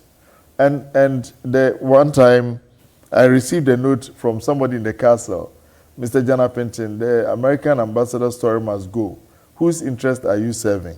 So I returned the paper and said, I know the interest I'm serving. What about you? And sent it back to the castle. Wow. So there were all kinds of, pressures. But listen, the people were Ghanaians. I'm a Ghanaian. I am patriotic. They were also doing their job. And we had been to the same schools. And some of them today, we are very good friends. So you have also to have perspective. You have to understand that governments receive all kinds of intelligence to which we are not privy. And they are not going to tell you the reason why they want something done. Right. But you are not there simply as a rubber stamp to say, okay, because the state has all the intelligence resources, you must do whatever they do, because you also are serving. You see, journalism must first of all serve the public interest. Right. Whether it's state-owned, government-owned, who owned, the state interest, the public interest Must be first. must be first. And if you look at our country, Ghana, what is the public interest? We are a country with so many poor people. The question of poverty is not being addressed. I mean, I became a journalist because I wanted to raise some of these issues, but generally speaking, somebody asked, are we satisfied with what the media is doing? Right. There's so much celebrity reporting. These days, with respect to some of our friends on the online media who rush anything. So, for example, a few days ago, they said a lady with a bigger buttocks than the reigning Botox queen had been found. Okay. And this was trending for the whole day. Right. Meanwhile, driving through La Paz, hundreds of children are begging. I mean, meanwhile, water is not flowing in several parts and people are carrying pots and pans. And is the backside of somebody that they choose to report. They choose to report so that they will get a strap from some company which is interested in gathering more eyeballs than common sense. And I'll hold you for a minute again because I have two people waiting to ask questions. Nana Opoku Ejampon, I hope I got your last name right. And then after that, Emmanuel Mensah will have his turn. So if we can have Nana first and then Emmanuel. Nana, can you hear me? Nana Opoku, can you hear me? If we don't have Nana, then let's have Emmanuel Mensah. Okay. Do we have Emmanuel Mensah ready with his question? Okay. I see a hand up. Yes. You can kindly take the podium and ask a question. Emmanuel Mensah. Oh, we have Emmanuel. Okay. Emmanuel, we'll take your question and then we'll have the one from the floor. Okay, Mariam. Yes. I would like to know how did Nana navigate the pressures of editorials coming from the powers that be. Right. When he was the editor, the graphic momentary, and specifically the graphic for 3 years when he was at the helm of affairs. Okay. Thank you very much. And I think you were addressing something. Well, I was not at the helm of affairs at graphic for 3 years. I was only acting editor for a short period when the editor, Mr. Sam Klega, traveled. Okay. But the question he's asking is how I navigated. I did not navigate. I gave in. Because at that point, I was not the substantive editor. Okay. And when they brought the, I wish I was braver. But it was not a question of bravery. It was a question of one culture, how things were done. Okay. It was a question of if you decided not to publish and you were pushed aside, the next person who came would publish. So we needed to change the orientation. And that was why, for example, what finally got me out of the country was there was a workshop organized by the Commonwealth Journalists Association and the Ghana Journalists Association. And I was one of the speakers. I remember that Mr. Tutubi Kwachi was the Minister of Information, was one of the speakers.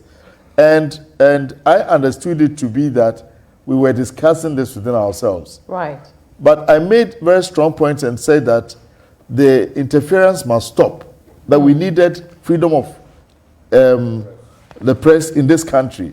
And I remember all these years, I remember what I said, that when the government gives you something to publish and acts upon it, it's like the proverbial, the Akan proverb that says, you are cutting your tongue and eating it. Right. So you are achieving nothing.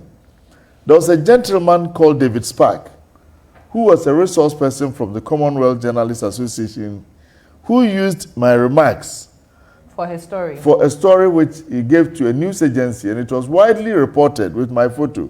Ghanaian journalist, Ghana editor asked for freedom of the press. I mean, I became a hero and all the rest of it. Right. By a hero who was sacked. Who was sacked, you know. So the point is that at that point, it had to be part of, that's why I say the struggle was a general struggle. I mean, I got off lightly. Again, to give you an unfortunate example of using the chairman, Professor Kakari here, he went to jail. I mean, there were many journalists who went to jail. Some went into very bad exile. Some died. Right. So what we are enjoying today is not the result of some magnanimous constitution that just came into being. People had to struggle for it. And so at that time, you couldn't make just heroic gestures like, I'll not publish this and walk away. Right. It wasn't as easy as that. It wasn't as easy as that. It was an entire culture.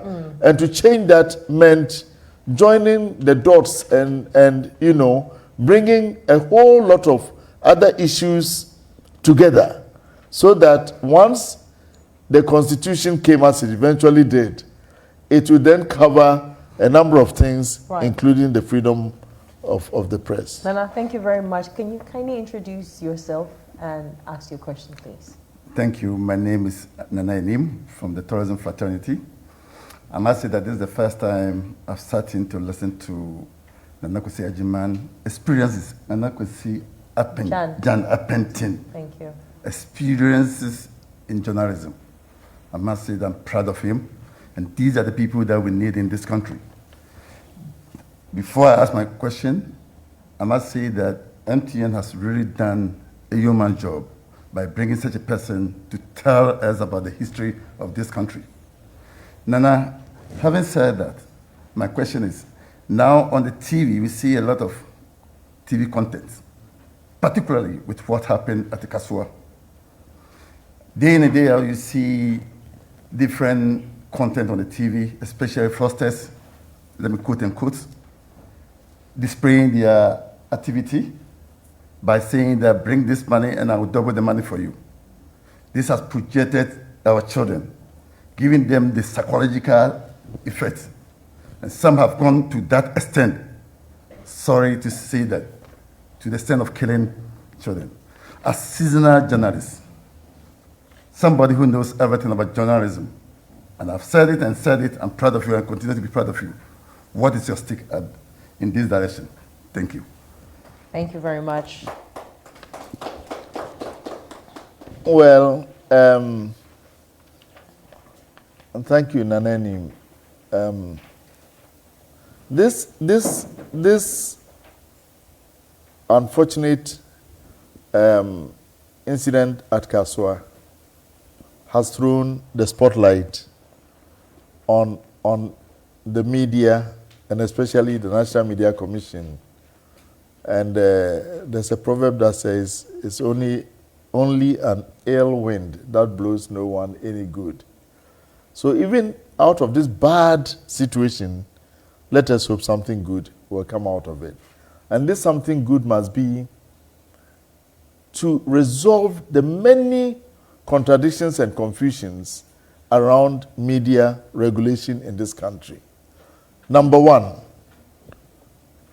the Constitution was put together in the context of the late situations prevailing in the late 80s and at best early 90s. Right. The situation has changed so dramatically that my number one recommendation is that the nation must come together to think about what we want to do, what kind of media we want. Right. It is not as simple as, you know, I mean, for me, the juju magicians and all the magic pastors and all that have no place in our media. And in fact, when I was chairman of the National Media Commission, we came up with a special code of conduct for religious broadcasting.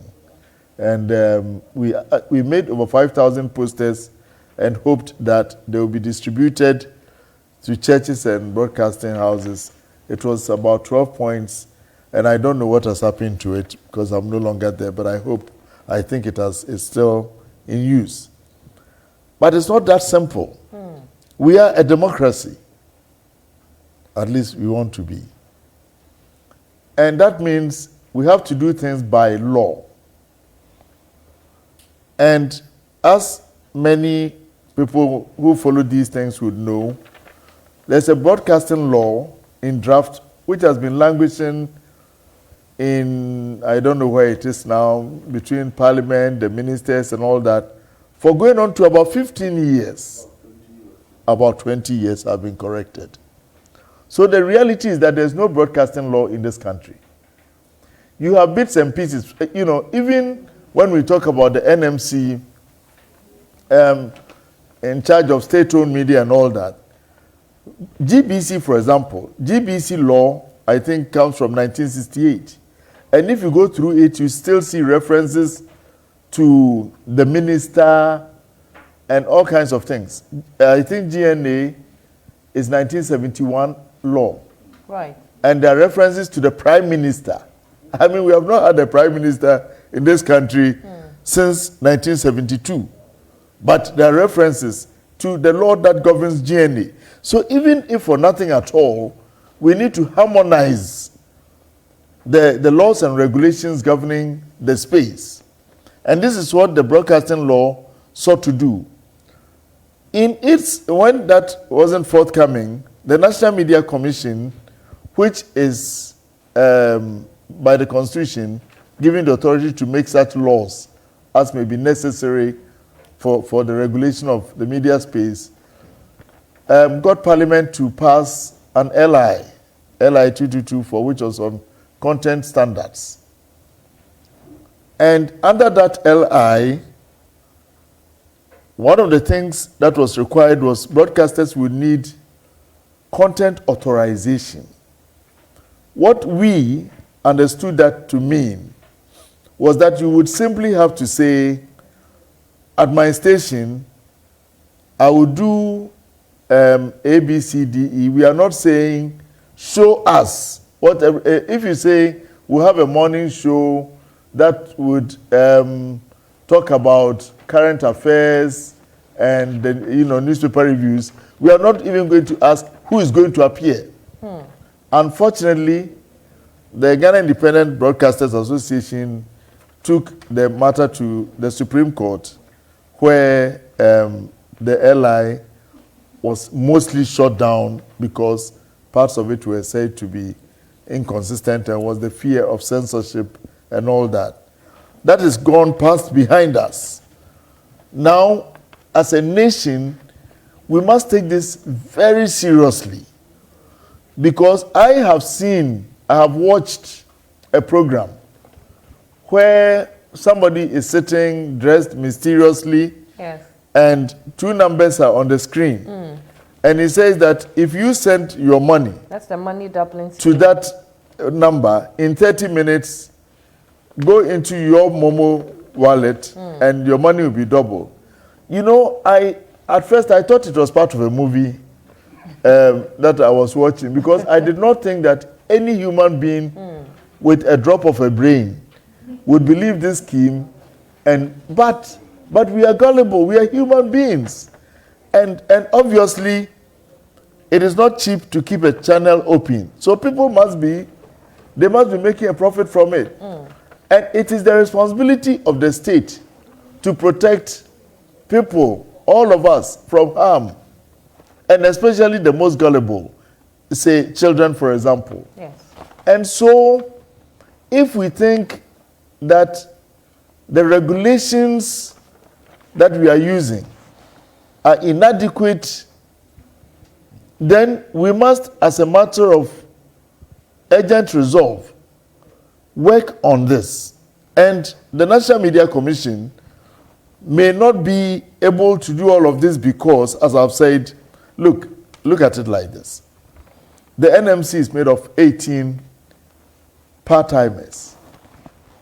Even to say part-timers is not entirely, the NMC meets about 6 times a year, apart from emergency and committee meetings. The 18 members come from disparate organizations, some of them not having anything to do directly with the media. In the struggles of the 1980s, they may have played a prominent role. But go down the list and ask yourself, what is the Ghana National Association of Teachers doing in the NMC? I mean, there's a reason why any organization can be there. And I don't go through all the list, but I'm just giving you that one. Why not Hairdressers Association? I mean, the point is that we must look at society today to determine whether you still want part-timers or you still want a small group of professionals on the job. In my time as president of ACRAN, the African Communication Regulators Network, I had the opportunity to travel to many countries, including Cote d'Ivoire next door.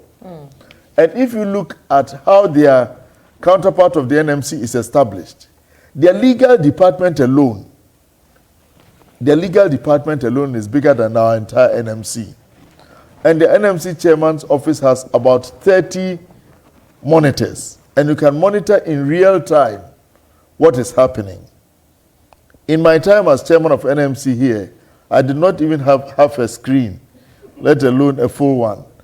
So how are you going to monitor? I mean, the NMC has a monitoring center which was provided for in part by the European Union. And we have 2 vehicles that can be deployed to parts of the country to do real-time monitoring. Sometimes, even to buy fuel for those vehicles, you won't get. So you have establishments in this country for which people are paid their monthly pay, but there's no operational funds. And so unless Frederick Ebert Foundation or some other foundation comes in to provide some money, you may be sitting there unable to do the job that you've been mandated to do. So it is, for me, I think that the first thing to do is that we have to establish threshold hours. Maybe there are people who like watching juju and magic and all of that. Let them watch it at 1 a.m. So, for example, the NMC can say, for certain types of content, you can't do before 11 p.m. That can happen just like they can announce that today. And it is within the remit to do that. And so immediately, we know that most children should be asleep by then. I'm saying most. Bad children will still be awake. But the second thing is it must come with a warning. There's no reason why we cannot immediately impose that for certain types of content, there must be on-screen and voiced content. This coming thing is for those above 18 only. And we can do those things immediately so that out of this tragedy, some new thinking can emerge. But my main point is that we may probably have to call a kind of a convocation, a kind of a convention. Media people have to come together and say, what we have now, is it adequate? Look, when this thing happened, we had the Film Classification Board or whatever it's called. They also came in and said they are going to take steps. Is that their job?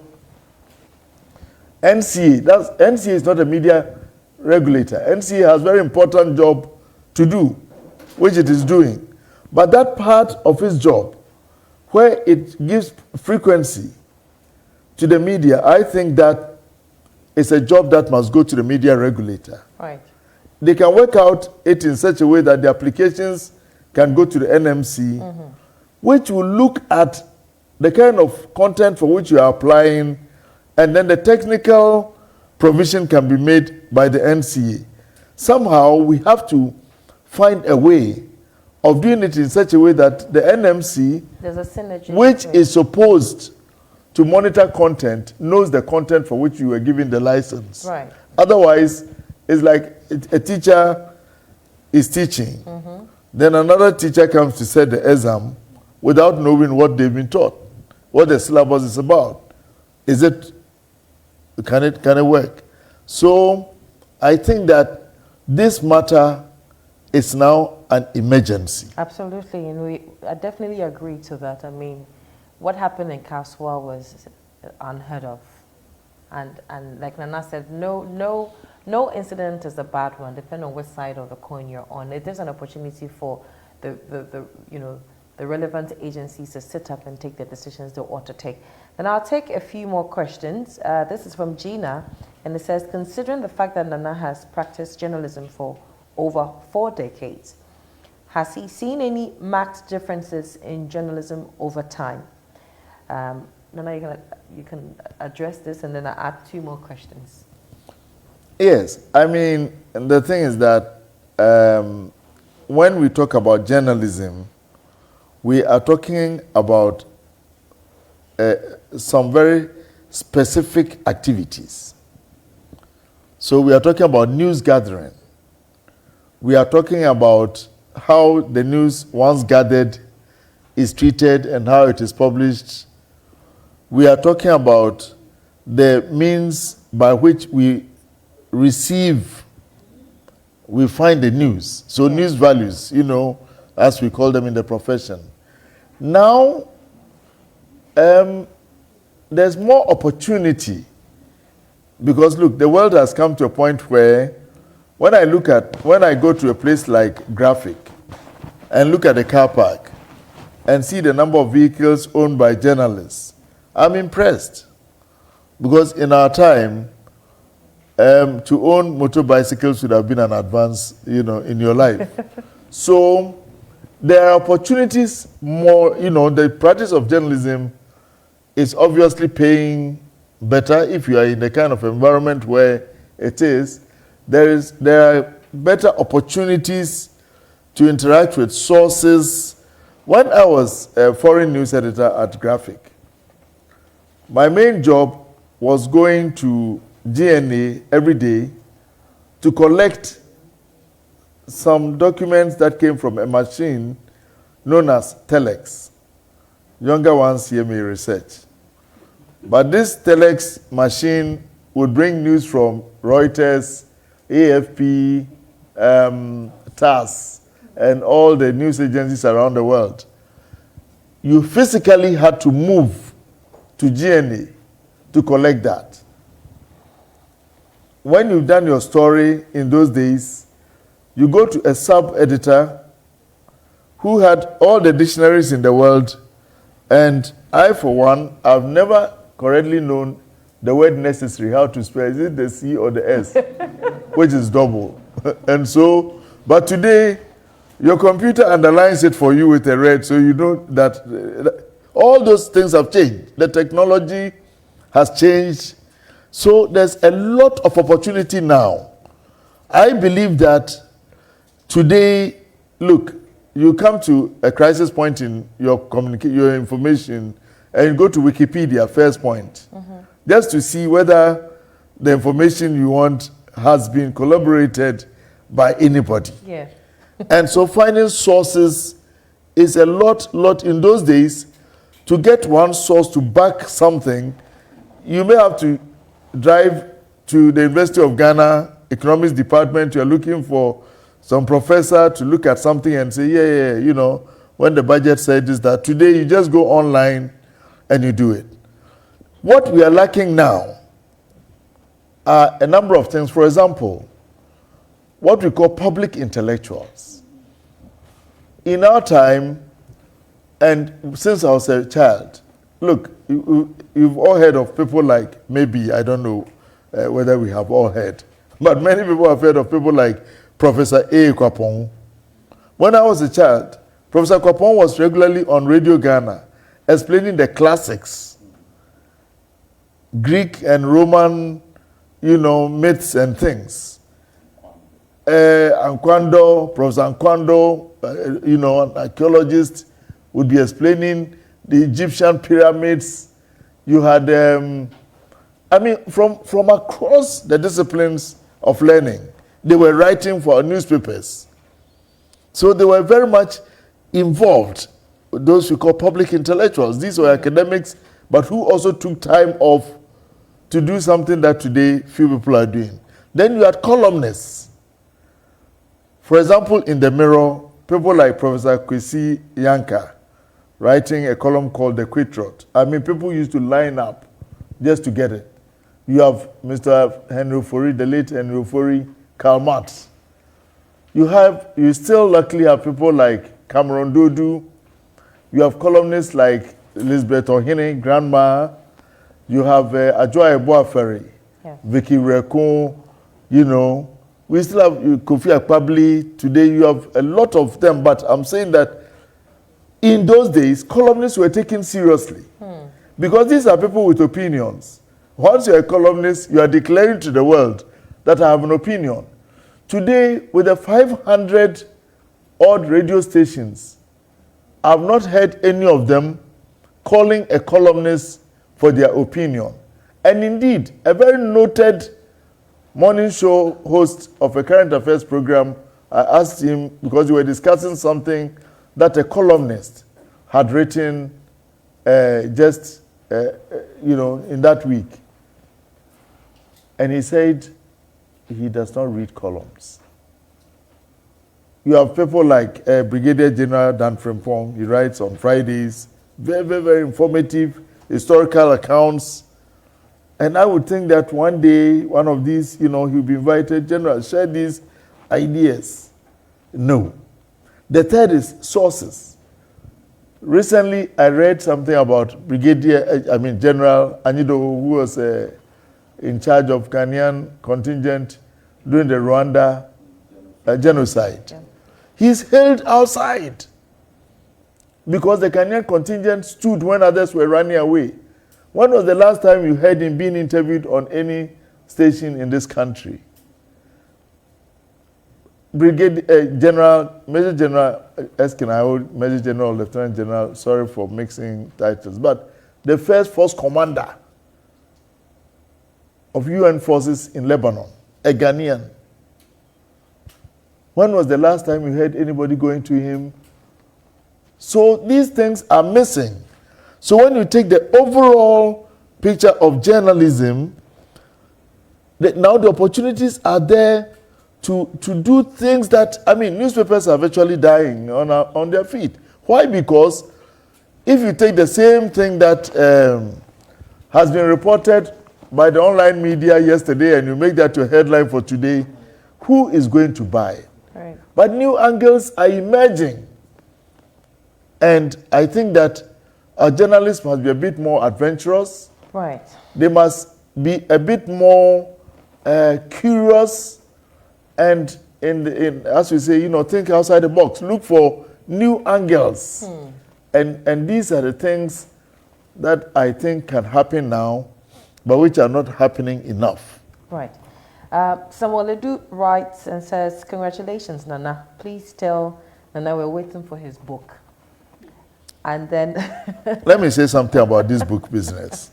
I'm not the only person with quite some experience, and my experience. And, if you ask me how I define myself, Prof knows, I define myself as a student of journalism.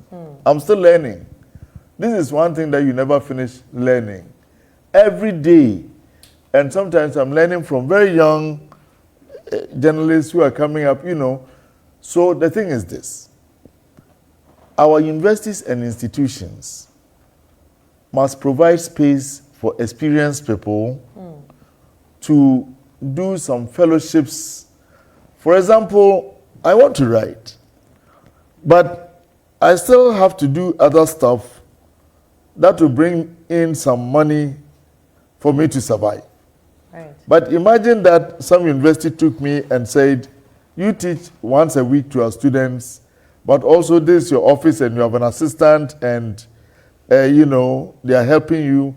You can bring out your books. Prof can bring out 5 books within 2 days if you did that.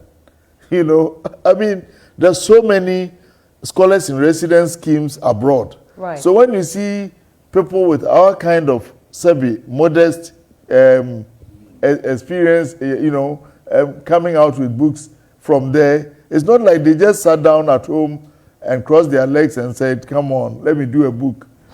They are provided the means, Absolutely. Some modest means by which, and we have to adopt it. And I'm not speaking that just for me. There are people across all disciplines who are so-called retired, Right. but who have a lot to give. And that's the other thing. We must involve the experienced ones, the media houses across this country. There are so many journalists I can name here that I know sitting at home retired who would be willing to go and do a one-day training, you know, and pass on. Because that's how we got to know. I've already mentioned the names of those who helped me as a young journalist. Yes. You know, they were there. When I went to graphic at first, there was a guy called Dantete. You haven't heard of him. He's not celebrated. But he was my first features editor. He taught me page planning and Charles Asante. I could write at home and send it. And by some magic, read it the following day. But this was when they sit you down and teach you house style and teach you page planning, teach you picture selection, cropping, caption writing. This is a craft. And like all crafts, you have to learn. And there are people alive who know these things and can help. But in this country, the moment you get to about 45, you are called a veteran. And that means... Samuel Dowuna says, the issue of volunteerism, was it the case in your time that young journalists were made to work in media houses for years on end in the name of volunteerism? I know Sammy would ask that kind of question. Well, it's a cynical question. Volunteerism or internship is not meant to be a substitute for paid employment. And anybody who takes any young person as an intern for more than 6 months to 1 year and still treats them as interns after that, but expects them to do full-time job, is exploiting that person. In my view, if you take, internship is good. Internship is good. And if you are a young person and you want to be a journalist, explore. Maybe you can even do 3 months at one, go to the other, so that you do get, you know, a taste of different editorial houses and how they do the business. But it should not become, and I know this for a fact, that there are some young people and even older ones working at some media houses who have not been paid for years.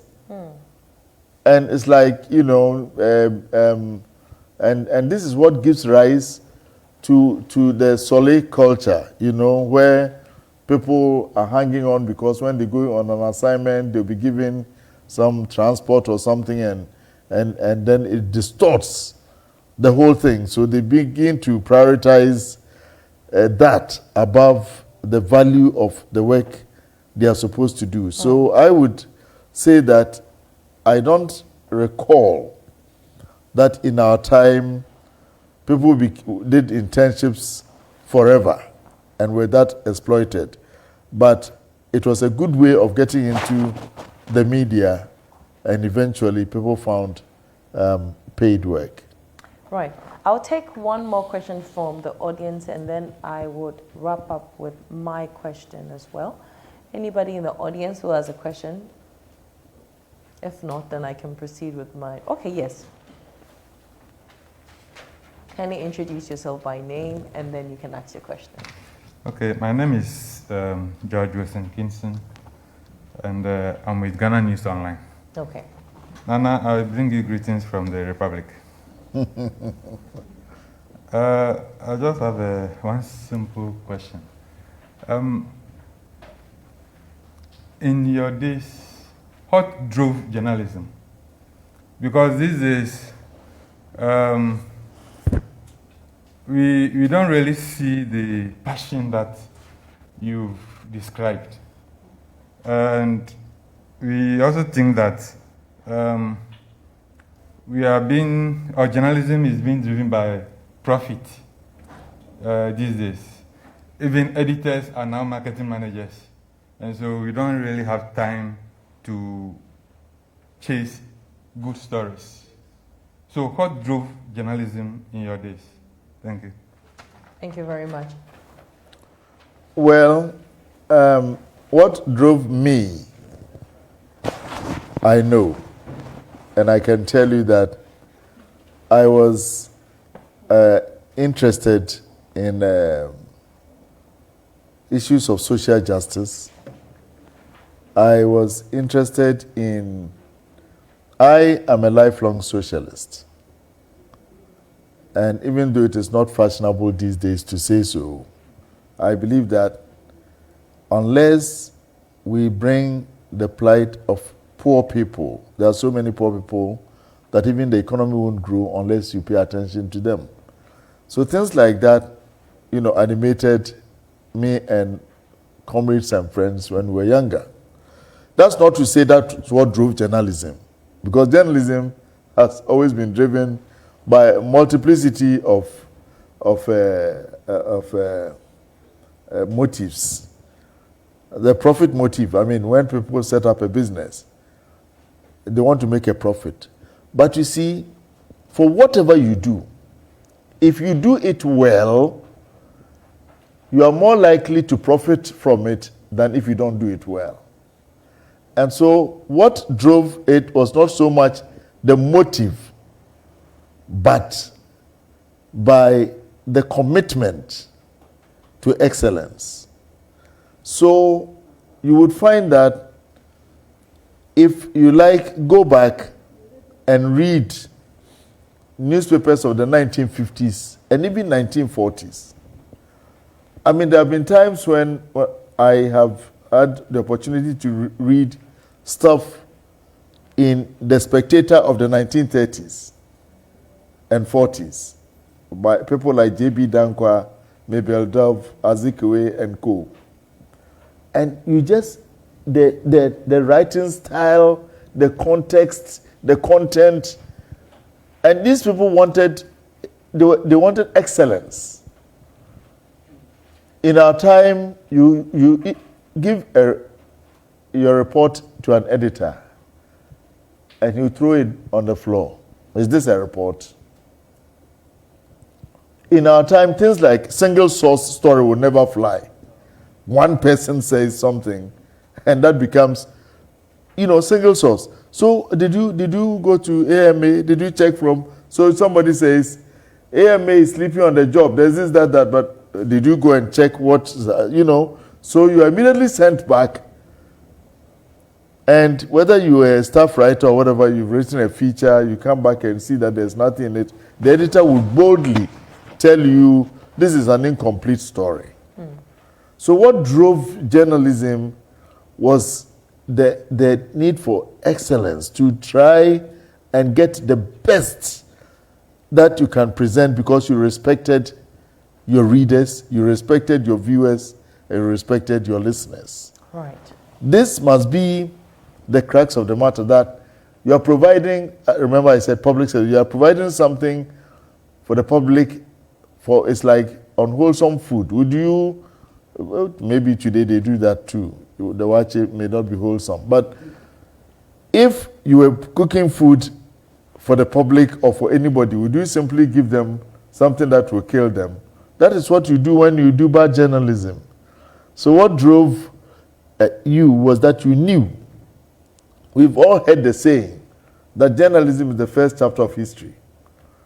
What I wrote in 1982, if you go to graphic and look, is there. So it is also a question of legacy.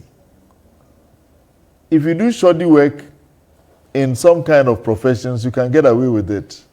But in ours, especially these days with the digitization when everything is preserved, it will get to you one day. Anna, thank you so much. I did tell you that by the time we leave here today, our notepads will not have enough pages to write the lessons. These are lessons that you will not hear in the schools. And these are lessons that you will not hear in our regular editorial meetings. It is at the Bright Conversation by MTN that you hear lessons like this. And I entreat MTN to make this recording available for anyone who would like to go back and play and listen and guide them in their practice. We're actually very close to the end of the program, but before that, I would invite our chairman to give his closing remarks. Mr. Chair.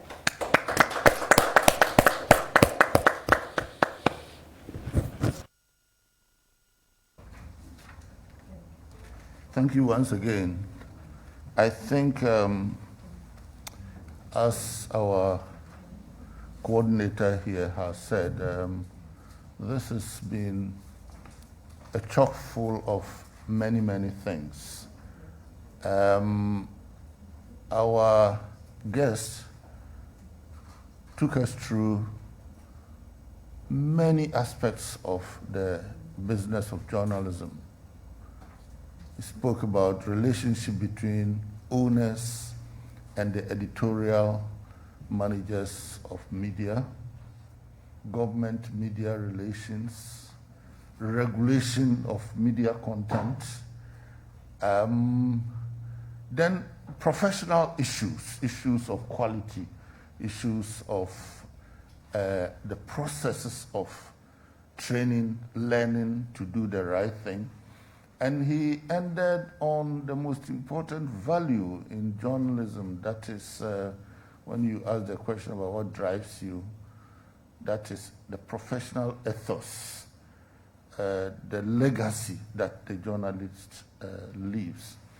And an important thing he said about what motivates journalists, namely the public interest. At the end of the day, whatever any media organization does at any point in time, the question, the rationale that justifies it must be, what is the public interest in what you are publishing, what you are broadcasting, what you are discussing? This is very important because he mentioned the polarization of the Liberian media during the Civil War. We also have a certain level of polarization along partisan political lines in this, our country. In between there, or out of that, emerges the question of fake news and this and that. But I like also the way he responded to the question of fake news on social media by bringing us back to understand that what is fake, what is social media, originates from the social, the mind, the intellect. The media that it uses is just a vehicle, it's just a channel. I'm sure Kwasi will also say that at a certain level in our country, the letter was the social media, the letter written by hand. In Ghana here, people loved writing letters to accuse other people of this or that to the bosses of their organizations, to politicians, and so on and so forth. The difference in terms of writing letters to newspapers in those days was that the letter reached the editor and the editor would scrutinize it. They wouldn't just publish it just because it's a letter. In fact, a good editor will check whether the facts and so on. Sometimes a letter would even be the source of an editor going on to do some news story or further investigation into something somebody has written. We've been treated to this wonderful panorama of the history of journalism in this country. The question about journalism in the 70s and 80s, when the military raid, is a very, very important thing. But he made a very important distinction between state control of the content of the media, but also within that broad context, the striving of the journalist to be professional. Because though the regimes in those days were trying to control the media, the journalists in there also had a responsibility to the public to try and do something good. So though the government agencies or the castle would try and bring editorials every day, the rest of the paper contained other pertinent information that were not controlled by the castle and so on. Even today, I suspect that, like all governments, if it wasn't the Constitution, the powers that be in Jubilee House would also want to send editorials to Graphic or to GBC or Ghanaian Times. But because of the Constitution, they are constrained. They can't do that. They must do their own propaganda. The editors are protected. But being protected by law is one thing. You yourself imbibing the consciousness and the commitment to live as the Constitution does is very, very critical. He ended up, again, by emphasizing on professionalism, professional standards. And the question of journalism today compared to those days is a very complex one. I like the way he tried to explain at least his perspectives to us. What is important, the major difference is that there are many opportunities today, technology-wise, information, material-wise, all over, that have the potential to make journalism better, more interesting, more nuanced, to meet the demands of democracy today. Because when we talk about press freedom, freedom of expression, all we are saying is that in a democracy, there ought to be all the different perspectives and different truths should be allowed to come out. And today, the opportunities, the facilities, the possibilities of bringing all of these out are there. How well are we using them? Are we making sure that, but at the end of the day, he raised this question about important journalists on electronic media not reading newspapers. It's very, very, excuse me, a very critical, significant, and important requirement of a journalist is reading. Reading. It's so critical, not just reading, your WhatsApp messages like we all do all the time, even in church or even when we are eating. But making reading a second nature to you. Because it's reading that not only gives you information, but broadens your scope, broadens your environment, broadens how you see the world. But I think there's a lowering of the reading culture. That is one reason why newspapers are dying. But again, the challenge, as he put it, because he's been a newspaperman all his life, the challenge of newspapers that he has enunciated, namely that the newspapers appear not to be being as innovative as they ought to be. So they are trying to do the journalism as of yesterday, when everybody would wake up in the morning and line up to try and get the newspaper. Today it's not like that. I take my cell phone and I can get the news. How do the newspapers meander through this? How do they become different, or how do they add value to what is on the electronic and what is on the digital platforms? These are challenges that call for innovativeness, call for a higher intellectual curiosity. And again, the environment we live in produces so many issues for media. And yet, what do we see on our television screens? This is why the space is then being taken over by things that we don't consider wholesome, such as juju, such as cranky religiosity, such as all manner of things that do not elevate our intellectual sophistication in a democracy. And yet, all around us are so many important things. He started by saying that his entry into broadcast journalism was an early morning program, a magazine program. That also involved some children's program. But I don't know how many really worthwhile children's programs you on our television stations that you will want to introduce your children to. I don't see it. Cheche Kule used to be something that you want your child to watch. So what is the problem? That our TV stations are not as creative as they ought to be. In an era where more people are watching the screen, whether it is the big screen or the small screen. And all of these questions of professionalism, of the abandonment of creativity, relevance in our media brings us to the issue of media regulation that he was talking about.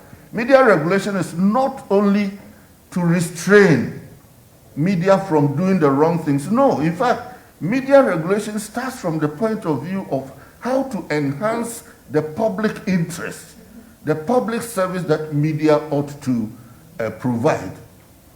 So the question he poses for media content regulation, there should be a national forum, a national gathering, not only of media, but of all stakeholders.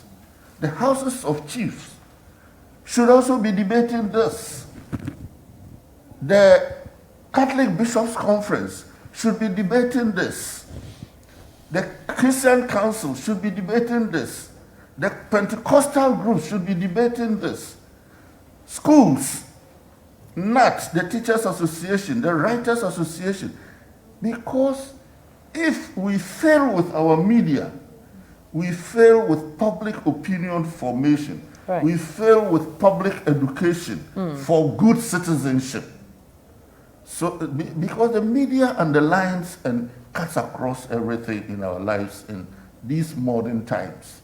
And so the questions that we are all raising about media content today should not be left to the National Media Commission alone. Right. The National Media Commission's mandate is limited. What is Parliament doing? That institution that makes law should be the first to be concerned about what laws to make to enhance the freedoms that the Constitution provides for media. Because the provision of the freedoms in the Constitution are not there only so that media for NDC or media for NPP can insult people and go scot-free. No. Freedom of the press is not so that you can insult and not be arrested or detained. No. Freedom of the press is so that the press will be free to enhance the freedom of the citizens by providing them with good information, reliable information, and also keep government on its toes. And keeping government on its toes, making the authorities do what they do, it's not necessary to insult a Akufo-Addo or John Mahama, but to ensure that a Akufo-Addo does what he promises, what within the Constitution he's supposed to do, and what we all expect John Mahama to do as an opposition leader, and so on. Right. So thank you very much, Nana. Thank you very much. We are all very grateful for your experiences. Thank you very much, Mr. Chair. Now, before we take the vote of thanks, we'll have a quick fastest finger exercise. So, yes, I see that my fellow journalists are getting their phones ready. I'm told that it's open for all. Our viewers and guests can all participate. So keep your eyes fixed on the screen as we project the vouchers now. Okay.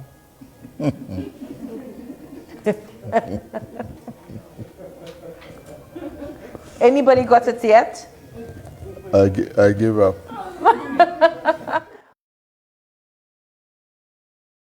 This is a new one. Is this a new one? Okay. It's 15 in all. Does somebody have it already?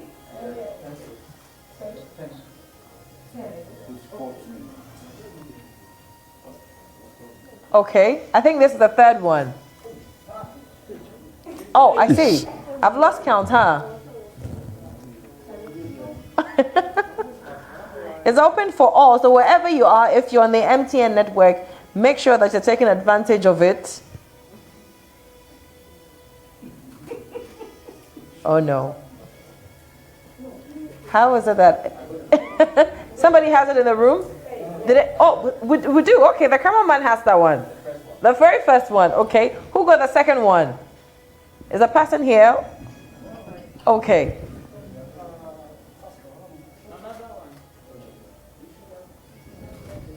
This is another one. I understand there are about 15 of this. So if you haven't received yours yet, don't put the phone down.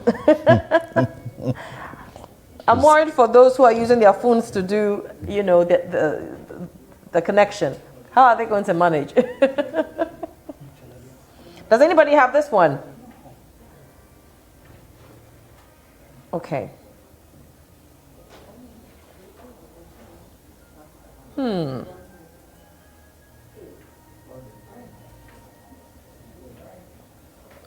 Does anybody have this?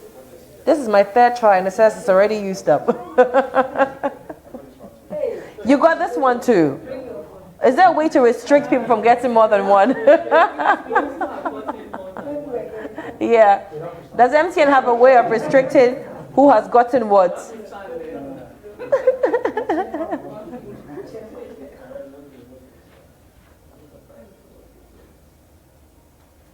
Okay. Whoever's finger is working must be too fast because I haven't been able to receive any. People are very fast. This is about our fifth one, right?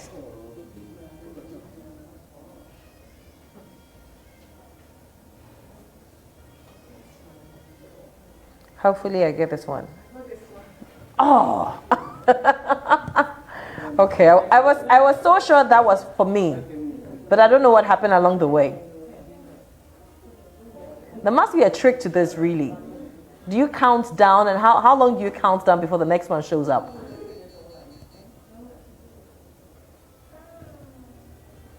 Our participants via Zoom, if anybody has gotten some, you can just send us a side note to tell us that you got it, because I haven't been able to get one yet. Yeah, this is very, very strange. Maybe I should just stop talking for a while and then concentrate on getting one. This ought to be, oh no, I missed out on this one too. Okay. I think after, you got this one too? Come and sit by me. Come and sit by me. Yes, she has two. No, we have to. If you know you've gotten more than two, come and put your phones by me. But I think the trick is that if it's projected, after a minute or two, if you don't get it right, you can forget it. Okay. 3584 204 3228 235. I got my first one. 2 minutes more. 2 minutes more. Okay.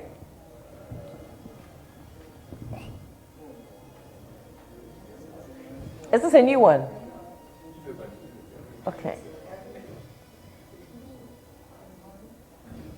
0958 91. Okay. 96. Let's see how this goes. It better be my second one. Oh no. 714.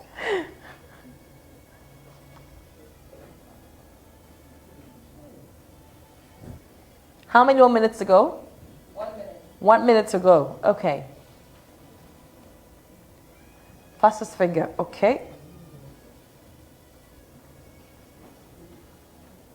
Let's see who gets this one. I think it will be me. No, too bad.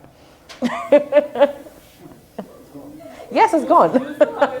I got one. At least I got one. It's okay. Then were you able to get one? No. No.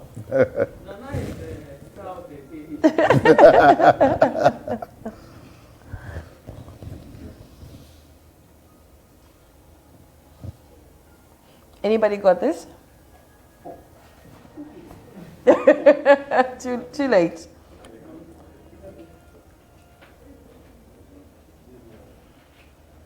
So who got 3? Anybody here who got 3? Or maybe 4? The maximum was what, 2? Okay. Time up. That's the last one. Okay, well, congratulations to those of us who got it. Better luck to those of you who missed out on it. I'll invite the Senior Manager, Corporate Communication, I thought Mrs. Georgina Fiagbenu, to give us a vote of thanks. Oh. Okay, and then Nana will say something after Gina has. No, I wanted to say something slight before Gina. Before Gina comes, okay, that's fine. It's just to say a thank you because I had not known you were finishing with me. Okay. So I just want to say a big thank you to MTN. I've had a very long relationship with MTN, and it's been very interesting and useful. And interestingly, it came about because of Professor Kakeri, who one day had an engagement, couldn't go, and asked me to stand in for him. In that period, I've grown into understanding what they do, and I believe that, developed friendships to the point where on my birthday, they even took me to lunch. So thank you very much to Auntie G, to Uncle Sam, to Ifua, to the whole crowd. And we have our own republic. And so greetings to the republic. My cousin and enemy is gone, my friend Enyo and Kofi are here. But wherever, I'm very grateful to all my friends, family, colleagues who have been with me throughout the years. There's more to come. In fact, with God's help, what is ahead of us may even be more exciting. Amen. Than what is behind. I'm very, very grateful to Professor Kakeri. When MTN asked me who I thought should chair this, I didn't hesitate for 1 second. I said immediately, it must be Professor Kakeri. And he had a meeting today, which at first we thought he would do it remotely, but then he said, no, for this is too important. So he would come all the way. And the reason is that for over 40 years, he's been my big brother, my friend, we talk more every day than with any other person. And we share so many things. And I've learned a lot from him, and I continue to do so. So thank you, Prof. And thanks, everybody, for being with me. Thank you very much, Nana. It's an honor. Now I've finished. And thank you very much, Miriam. You're welcome. I'm honored. You may not know this, but Miriam, one day, even as an accomplished broadcaster, came to the Ghana Association of Writers and said she wanted to help children in rural areas to read. And so she came, and that's how our relationship started. We said we would work with her. And she's been doing this on her own, unknown, unsung, unheralded, and she goes to very remote areas to conduct reading sessions for children. She goes to areas that government officials would not go because they have no vehicles and stuff, and she does that. And that's why, again, I said it will be an honor for me to honor her with this occasion, to be the person in charge of this day when MTN is bestowing so much honor on me. So it's a privilege, and I thank you very much. Thank you so much, Anna, for the honor. Thank you very, very much. Madam Gina?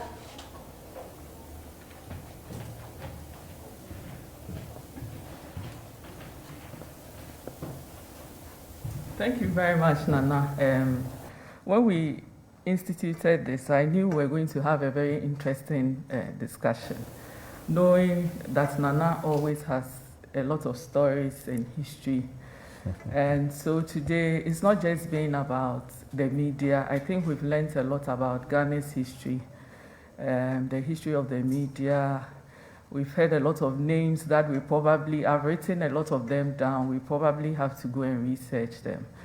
And it got me back into the classroom when I was learning the history of newspapers in communication school. And I'm happy that my own professor here who taught me, it's been more than, I think, about 20 years. About what? 20 years since. I didn't know so about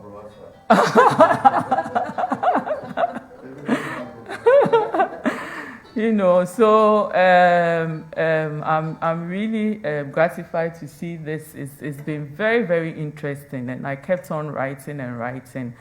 And I'm going to go back again to the videos.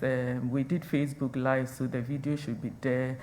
We'll make it available on the MTN's YouTube channel so that people can go back and watch it. So what we planned to do was, I'm sure Sam mentioned it, my boss Sam mentioned it in his introduction, that as part of our 25th anniversary celebration, Scancom Limited is celebrating 25 years this year. And from the communications team, we thought, I mean, as we celebrate the company, we would like to celebrate people. So what we are doing is connecting our celebration to people who are also celebrating and giving them an opportunity to share. So we celebrate ourselves, we celebrate the people, and most importantly, we get them to share their life story. So this is why we created Bright Conversations. It's just about connecting people, getting them to share, getting people to learn. Because, I mean, as you can see, our legends and veterans have, you know, a store of information that, you know, you can never get anywhere, even if you had decided to go to school. I'm not sure that within 2 hours you get this rich information. So thank you, Nana. I think he deserves a bigger round of applause. I haven't heard a louder one, you know, for giving us 2-3 hours of his time. And also to Prof, who he said he was the first person that he thought of. And actually, when I was discussing with my team, and I said, oh, I think we should find out if Professor Kwame Kakari would, then they told me, oh, that he's the first person Nana mentioned. So it just tells you how important these people are to us. And of course, Miriam has done an excellent job.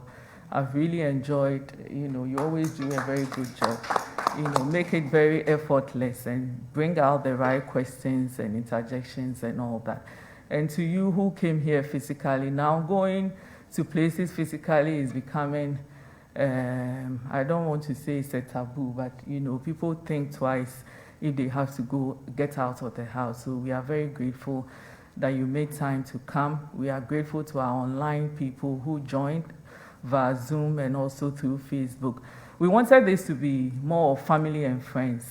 And we got Nana to choose all the people that he wanted to bring. So we kept it small, but we are going to elevate it, you know, through the digital channel. So thanks to all the people who sent questions. We couldn't read all of them, but we are very grateful, and we hope that now that we started the conversations, we'll keep it running.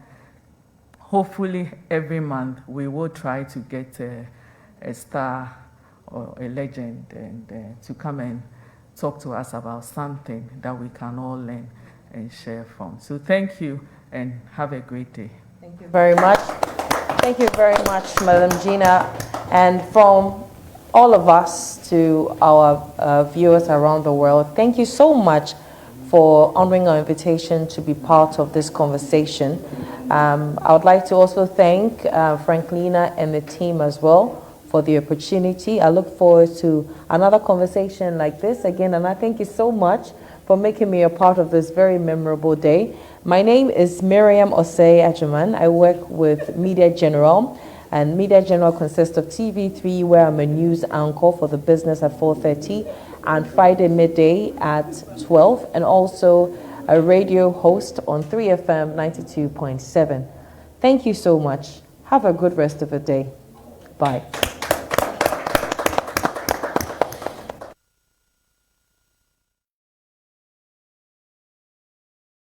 For all of us here, so please.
Please don't do this, Amanda.